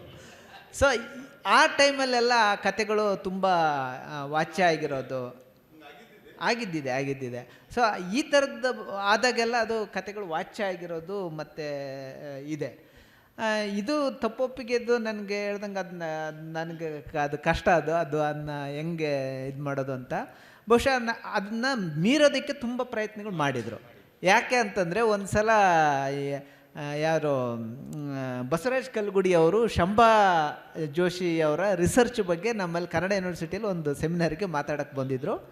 ಅವರು ಶಂಭಾ ಹೆಂಗೆ ಜಾತಿವಾದಿ ಆಗಿದ್ದರು ಅಂತ ಇವರು ಭಾಳ ಢಾಳಾಗಿ ಅವ್ರ ಜೊತೆ ಒಂದು ವಾಗ್ವಾದ. ಅದು ಯಾವ ಲೆವೆಲ್ಗೆ ಹೋಯ್ತಂದರೆ ಕಲ್ಗುಡಿಯವರು ನಾನು ಇನ್ನೆಂದೂ ಈ ಕನ್ನಡ ಯೂನಿವರ್ಸಿಟಿಗೆ ಬರೋದೇ ಇಲ್ಲ ನನ್ನ ಭಾಷಣ ಮಾಡೋಕ್ಕೆ ಅಂತ. ಅದು ಫುಲ್ಲು ವಾಗ್ವಾದ ಆಗಿ, ಚರ್ಚೆ ಆಗಿ, ಫುಲ್ ಜಗಳನೇ ಆಗೋಗ್ಬಿಡ್ತು. ಹೌದೌದು, ಅಂದರೆ ನೀವು ಆ ಪಾಯಿಂಟನ್ನು ಹೇಳ್ತಿಲ್ಲ ಶಂಭಾದು ಅಂತ. ಹಾಂ. ಸೊ ಅದನ್ನು ಆ ಜಗಳ ಆದಮೇಲೆ ಅದನ್ನು ಹೆಂಗೆ ಚಾಲೆಂಜಿಂಗ್ ತಗೊಂಡ್ರೆ ಅಂದರೆ ಶಂಭಾ ಭಾಷಿಕ ವಿವೇಚನೆ ಅಂತ ಒಂದು ಪುಸ್ತಕನೇ ಬರೆದ್ರು. ಅಂದರೆ ಬಹುಶಃ ಅವರು ಅದು ಅಲ್ಲಿವರೆಗೂ ಅವ್ರು ಶಂಭನ್, ನನ್ನ ಪ್ರಕಾರ ಅವರು ಅವಮಾನ ಇದೇನಾಯಿತು ಅಂತಂದರೆ ಶಂಭನ್ ಓದಿಲ್ಲ, ಫಸ್ಟ್ ಓದ್ಕೇಳಿ ಅನ್ನೋ ಥರ ಆ ಅರ್ಥದಲ್ಲಿ ಕಲ್ಗುಡಿಯವ್ರಿಗೆ ರಿಯಾಕ್ಟ್ ಮಾಡಿದರು. ಸೊ ಅವ್ರಿಗೆ ಇದು ನೀವು ಹೇಳ್ದಂಗೆ ಅದು ನಂಗೆ ಅನ್ನಿಸ್ತು, ನಾನು ಶಂಭನ್ ಓದದೆ ಮಾತಾಡ್ತಿದ್ದೀನಿ ಅಂತ ಅನ್ನಿಸ್ತೋ ಏನೋ. ಅವರು ಗಂಭೀರವಾಗಿ ಶಂಭನ್ ಓದಿ ಶಂಭಾ ಜೋಶಿಯವರ ಭಾಷಿಕ ಮೀಮಾಂಸೆ ಅಂತ ಬರೆದು ಅದರಲ್ಲಿ ದಲಿತ್ ಲೋಕವನ್ನು ಇವ್ರು ಹೆಂಗೆ ನೋಡಿದರು ಅಂತ ಅದನ್ನು ಬಹುಶಃ ಅದು ಆ್ಯಕ್ಚುಲಿ ಶಂಭಾ ಅವ್ರನ್ನ ನೋಡಿರೋ ಒಂದು ಭಾಳ ಡಿಫ್ರೆಂಟ್ ಅಪ್ರೋಚ್, ಅದು ಹೆಚ್ಚು ಚರ್ಚೆಗೆ ಬರಲಿಲ್ಲ ಆ ಪುಸ್ತಕ. ಸೊ ಅದನ್ನು ಬಹುಶಃ ನನಗೆ ಇದು ಈ ಪಲ್ಲಟ್ ಇದೆಯಲ್ಲ, ಅಂದರೆ ಈ ಚಲನೆ, ಇದು ಅವರನ್ನು ಅವರು ಬಿಡುಗಡೆ ಮಾಡಿಸ್ಕೊಳ್ಳೋದಕ್ಕೆ ಮಾಡಿದ್ದು ಅಂತ ಅನಿಸುತ್ತೆ. ಆಮೇಲೆ ನಮಗೆ ಕೊನೆಗೆ ಅವ್ರಿಗೆ ಹೆಚ್ಚು ಕಡಿಮೆ ಅವರ ಕಥನದ ಮೇಲೆ ತುಂಬ, ನೀವು ಇನ್ಫ್ಲುಯೆನ್ಸ್ ಬಗ್ಗೆ ಹೇಳಿದ್ರಲ್ಲ, ಅದು ಆಫ್ರಿಕನ್ ಲೇಖಕರ ಇನ್ಫ್ಲುಯೆನ್ಸ್ ತುಂಬ ಇದೆ. ಬಹುಶಃ ಅದೇ ಥರದ ನುಡಿಗಟ್ಟುಗಳು, ಅದೇ ಥರದ ಭಾಷಿಕ ಓಲೆ ಶೋಯಿಂಕ, ಈ ಥರದವ್ರದ್ದು ತುಂಬ ಅಚಿಬೆ, ಇವರ ಇನ್ಫ್ಲುಯೆನ್ಸು ತುಂಬ ಇದೆ ಅದು. ಸೊ ಹಂಗಾಗಿ ಅವರು ಅದನ್ನು ಅಂದರೆ ಇದನ್ನು ಮೀರೋದಕ್ಕೆ ಬೇರೆ ಪ್ರಯತ್ನ ಮಾಡಿದರು ಅಂತ ಅನಿಸುತ್ತೆ. ಆಮೇಲೆ ಅವರು ಒಂದೇ ಟೋನಲ್ಲಿ ಮಾತಾಡ್ತಿದ್ದವರು ಹಂಪಿ ಜೀವಜಾಲ ಜಾನಪದ ಅಂತ ಒಂದು ಪುಸ್ತಕ ಬರೀತಾರೆ. ಆ ಹಂಪಿ ಜೀವಜಾಲ ಜಾನಪದದಲ್ಲಿ ದೇವದಾಸಿ ಸಿಸ್ಟಮ್ನವ್ರು ತುಂಬ ಭಾಳ ಭಿನ್ನವಾಗಿ ಎಕ್ಸ್ಪ್ಲೇನ್ ಮಾಡೋಕ್ಕೆ ಶುರು ಮಾಡ್ತಾರೆ. ಅಂದರೆ ಹೆಂಗೆ ಪಶುಪಾಲಕ ಸಮುದಾಯಗಳು ವಿಜಯನಗರದ ಜೊತೆ ಒಂದು ಲಿಂಕನ್ನು ಇಟ್ಕೊಂಡಿದ್ದು, ಆ ಪಶುಪಾಲಕ ಸಮುದಾಯಗಳು ಇಂದನೇ ವಿಜಯನಗರ ಹೆಂಗೆ ಅವ್ರನ್ನ ಒಂಥರ ಅವ್ರನ್ನ ಬಸ್ಸಿದ್ದು, ಅವರನ್ನು ಹಿಂಡಿ ಹೆಂಗೆ ಒಂದು ವಿಜಯನಗರ ಒಂದು ಸಾಮ್ರಾಜ್ಯವಾಗಿ ಇದಾಯಿತು ಅಂತ ಅವ್ರು ಹೇಳೋದಕ್ಕೆ ಶುರು ಮಾಡ್ತಾರೆ. ಸೊ ಇದೆಲ್ಲದೂ ಕೂಡ ಅಂದರೆ ಏಕತಾನತೆಗೆ ಹೋಗ್ತಾ ಇರೋ ಮೊಗಳಿ ಅದನ್ನು ಬಿಡಿಸ್ಕೊಳ್ಳೋದಕ್ಕೆ ಬೇರೆ ಪ್ರಯತ್ನಗಳು ಮಾಡಿದರು ಅಂತ ನನಗೆ ಅನಿಸುತ್ತೆ. ಕಿರಣ್, ಹಾಂ, ಹ್ಞೂ ಹ್ಞೂ ಹ್ಞೂ ಹ್ಞೂ ಆಮೇಲೆ ಕುರ್ತಕೋಟಿ ಅವರ ಜೊತೆ ಕಾಂಪ್ರಮೈಸ್ ಮಾಡ್ಲಿಕ್ಕೆ ಹೋಗಿದ್ದಾರೆ. ಹ್ಞೂ ಕಾಂಪ್ರಮೈಸ್ ಆಗಲಿಲ್ಲ. ಕುರ್ತಕೋಟಿ ಅವರು ನನಗೆ ನಿನಗೆ ಮಾತಾಡೋದೇ ಬೇಡ, ಹ್ಞೂ ದೂರ ಇರೋಣ ಹ್ಞೂ ಅನ್ನೋ ಮಟ್ಟಿಗೆ ಹ್ಞೂ ಹ್ಞೂ ಹ್ಞೂ ಅಂದ್ರೆ ಒಂದು ಮೊಗಳಿಯವರ ಬಳಿ ಈ ಜಗಳ ಗಂಟತ್ತಲ್ಲ ಹ್ಞೂ ಅವರ ಬೈ ನೇಚರ್ನಿಂದ ಬಂದಿರತಕ್ಕಂಥದ್ದು ಅಂತ. ನಾನು ಈಗ ಪೋತಿ ಅವ್ರಿಗೆ ಹೇಳ್ತಿದ್ದೆ, ಅವ್ರು ಇರ್ಲಾರ್ದೇ ಒಳ್ಳೇದು, ಒಳ್ಳೆ ಗೋಷ್ಠಿ ಆಗ್ತದೆ.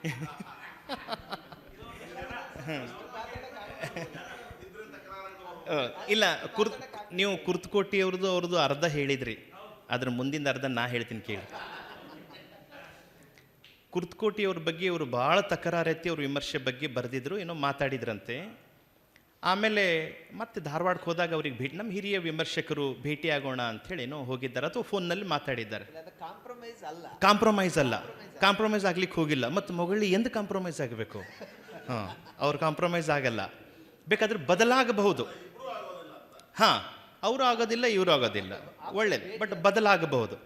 ಅದಕ್ಕೆ ಏನಂದ್ರಂತೆ, ಕುರ್ತಕೋಟಿಯವ್ರು ಹೇಳಿದ್ರಂತೆ, ನೋಡಪ್ಪ, ಹಿಂದೆ ಸಮಾಜ ನನ್ನ ಕೈದಾಗ ತಕಡಿ ಕೊಟ್ಟಿತ್ತು, ನಾನು ಆದಷ್ಟು ನ್ಯಾಯಯುತವಾಗಿ ತೂಗ್ಲಿಕ್ಕೆ ಪ್ರಯತ್ನ ಮಾಡೀನಿ.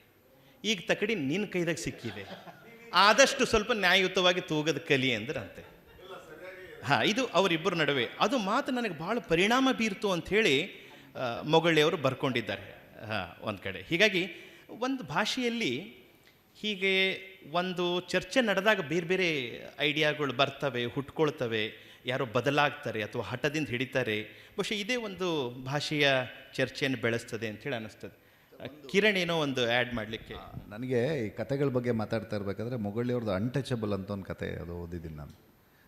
ನಿಮಗೆ ಅಸ್ಪೃಶ್ಯತೆ ಅನ್ನೋದು ಅದನ್ನು ಅನುಭವಿಸ್ತಾ ಇರೋನು ಸಹ ಎಷ್ಟೊಂದು ತಾಯ್ತನದಿಂದ ಇರ್ತಾನೆ ಅನ್ನೋದನ್ನು ನೋಡಬೇಕು ಅಂದರೆ ಆ ಕತೆ ಓದಬೇಕು. ನನಗೆ ಮೇ ಬಿ ಒಂದು ವಾರ 15 ದಿನ ತೊಗೊಂಡಿತ್ತು ಆ ಕಥೆಯಿಂದ ವಾಪಸ್ ಬರೋಕ್ಕೆ.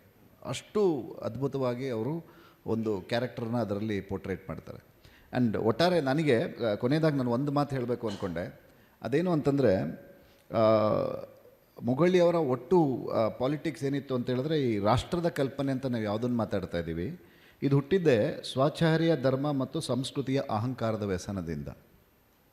ಇಡೀ ಐಡಿಯಾ ಆಫ್ ನೇಷನ್ ಅಂತ ಏನು ಕರಿತೀವಿ, ನೇಷನ್ ಸ್ಟೇಟ್ ಹುಟ್ಟಿದ್ದೇ ಒಂದು ಸ್ವರಚಿತವಾದ ಧರ್ಮ ಮತ್ತು ಸಂಸ್ಕೃತಿಯ ಅಹಂಕಾರದಿಂದ.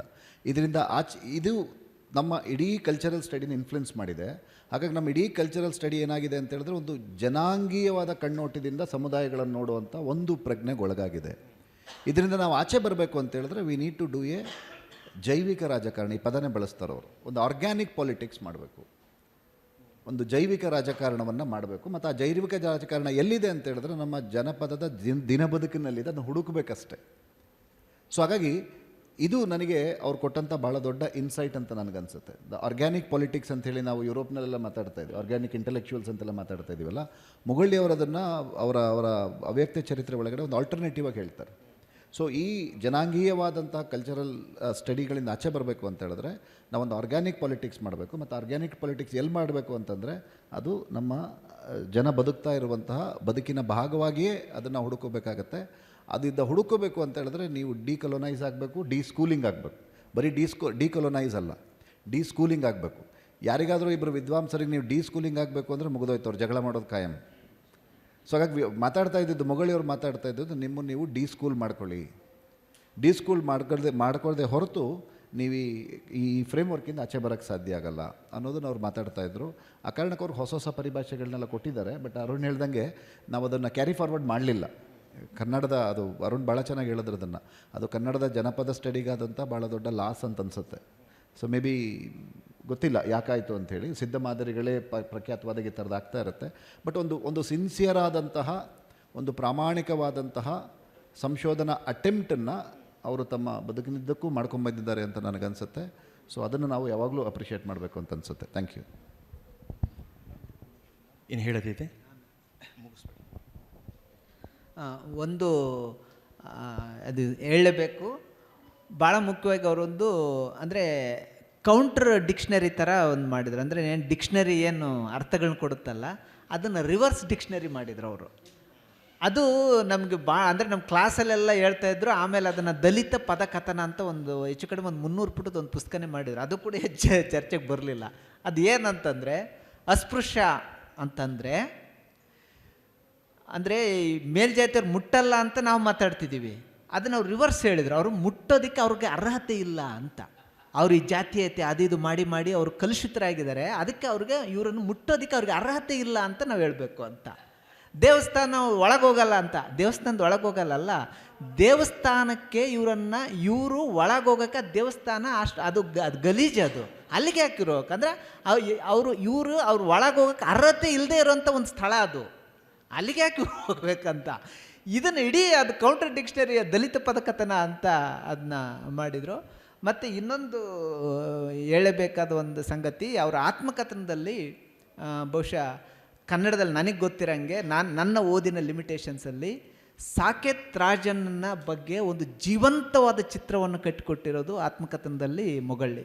ಬಹುಶಃ ಇನ್ಯಾರೇ ಆಗಿದ್ರು ಅದು ನಕ್ಸಲ್ಲು ಅದ್ರ ಬಗ್ಗೆ ಹೇಳ್ಬಿಟ್ರೆ ಏನಾಗ್ಬಿಡುತ್ತಂತ ಭಯದಲ್ಲಿ ಅದನ್ನ ಸ್ಕಿಪ್ ಮಾಡಿಬಿಡ್ತಿದ್ರು. ಆ್ಯಕ್ಚುಲಿ ನಮ್ಮ ರಹಮತ್ ಸರ್ ಆತ್ಮಕಥನದಲ್ಲಿ ಇಂಥ ಸ್ಕಿಪ್ಗಳದ್ದು ಒಂದು ಸರಣಿನೇ ಇದೆ. ಯಾವುದನ್ನು ಹೇಳ್ಬೇಕಾಗಿತ್ತು ಅದನ್ನ ಎಷ್ಟೋ ಸ್ಕಿಪ್ ಮಾಡಿಬಿಟ್ಟಿದ್ದಾರೆ. ತುಂಬ ಸ್ಕಿಪ್ ಮಾಡಿ ಜಂಪ್ ಮಾಡಿ ಅವ್ರು ಭಾಳ ರಸವತ್ತಾದ ಘಟನೆಗಳು ಮಾತ್ರ ಹೇಳ್ಬಿಟ್ಟಿದ್ದಾರೆ. ಸೊ ಇಲ್ಲಿ ಮೊಗಳ್ಳಿ ನನಗೆ ಅದನ್ನು ನನ್ನ ನಿಜವಾಗ್ಲೂ ಮೈ ಜುಮ್ ಅಂತ. ಅಂದರೆ ಇಡೀ ಸಾಕೇತ್ ರಾಜನ್ನ ಹೋರಾಟವನ್ನು ಒಂದು ತಾಯ್ತನದ ಕಣ್ಣಿಂದ ಚಿತ್ರಿಸೋದಿದೆಯಲ್ಲ, ಬಹುಶಃ ಮೊಗಳ್ಳಿಯ ಎಲ್ಲ ಕಥೆಗಳ ಜೊತೆಗೆ ನಿಲ್ಲಬಹುದಾದಂಥ ಒಂದು ಜೀವಂತ ಚಿತ್ರಣ ಅಂತ ಅನಿಸ್ತು. ಯಾರಾದರೂ ಆತ್ಮಕಥೆ ಓದೋರು ಅದನ್ನ ಖಂಡಿತ ಗಮನಿಸಿ ಅಂತ ಹೇಳೋದಕ್ಕೆ ಇಷ್ಟಪಡ್ತೀನಿ. ಆ ಆತ್ಮಕಥೆ ಹೆಸರು ನಾನೆಂಬ ಕಿಂಚಿತ್ತು ಅಂಥೇಳಿ, ನಾನೆಂಬುದು ಕಿಂಚಿತ್ತು ಅಂಥೇಳಿ. ಬಹುಶಃ ಹೌದಲ್ಲ, ಹಾಂ, ಮುಗಿಸ್ಬೋದು ಅನ್ನಿಸ್ತದೆ. ನಮ್ಮ ಸಾಹಿತ್ಯಿಕ ತಿಳುವಳಿಕೆಗಳನ್ನು, ಸಾಮಾಜಿಕ ತಿಳುವಳಿಕೆಗಳನ್ನು ಕಲಕುವಂಥ ಮತ್ತು ಅವರದೇ ಭಾಷೆಯಲ್ಲಿ ಹೇಳಬೇಕಂದ್ರೆ ಭಗ್ನಗೊಳಿಸುವಂಥ, ಆಮೇಲೆ ಅದನ್ನು ಪರಿಷ್ಕಾರಗೊಳಿಸುವಂಥ, ಹಿಗ್ಗಿಸುವಂಥ ಒಬ್ಬ ಅಪರೂಪದ ಚಿಂತಕ ಮೊಗಳಿ ಗಣೇಶ್ ಅವರು ಹೇಗೆ ಕನ್ನಡ ಸಾಹಿತ್ಯದ ಬಗ್ಗೆ ತಕರಾರುಗಳನ್ನು ಎತ್ತಿದ್ದಾರೋ ಅವರ ಬರವಣಿಗೆಗಳ ಬಗ್ಗೆಯೂ ಕೂಡ ಕನ್ನಡ ಸಾಹಿತ್ಯ ಇಂದಿನಿಂದಲೇ ಹೊಸ ಹೊಸ ತಕರಾರುಗಳನ್ನು ಎತ್ತಲಿ ಅಂಥೇಳಿ ಆಶಿಸಿ ನಮ್ಮ ಗೋಷ್ಠಿಯನ್ನು ಮುಗಿಸ್ತೇವೆ. ನಮಸ್ಕಾರ.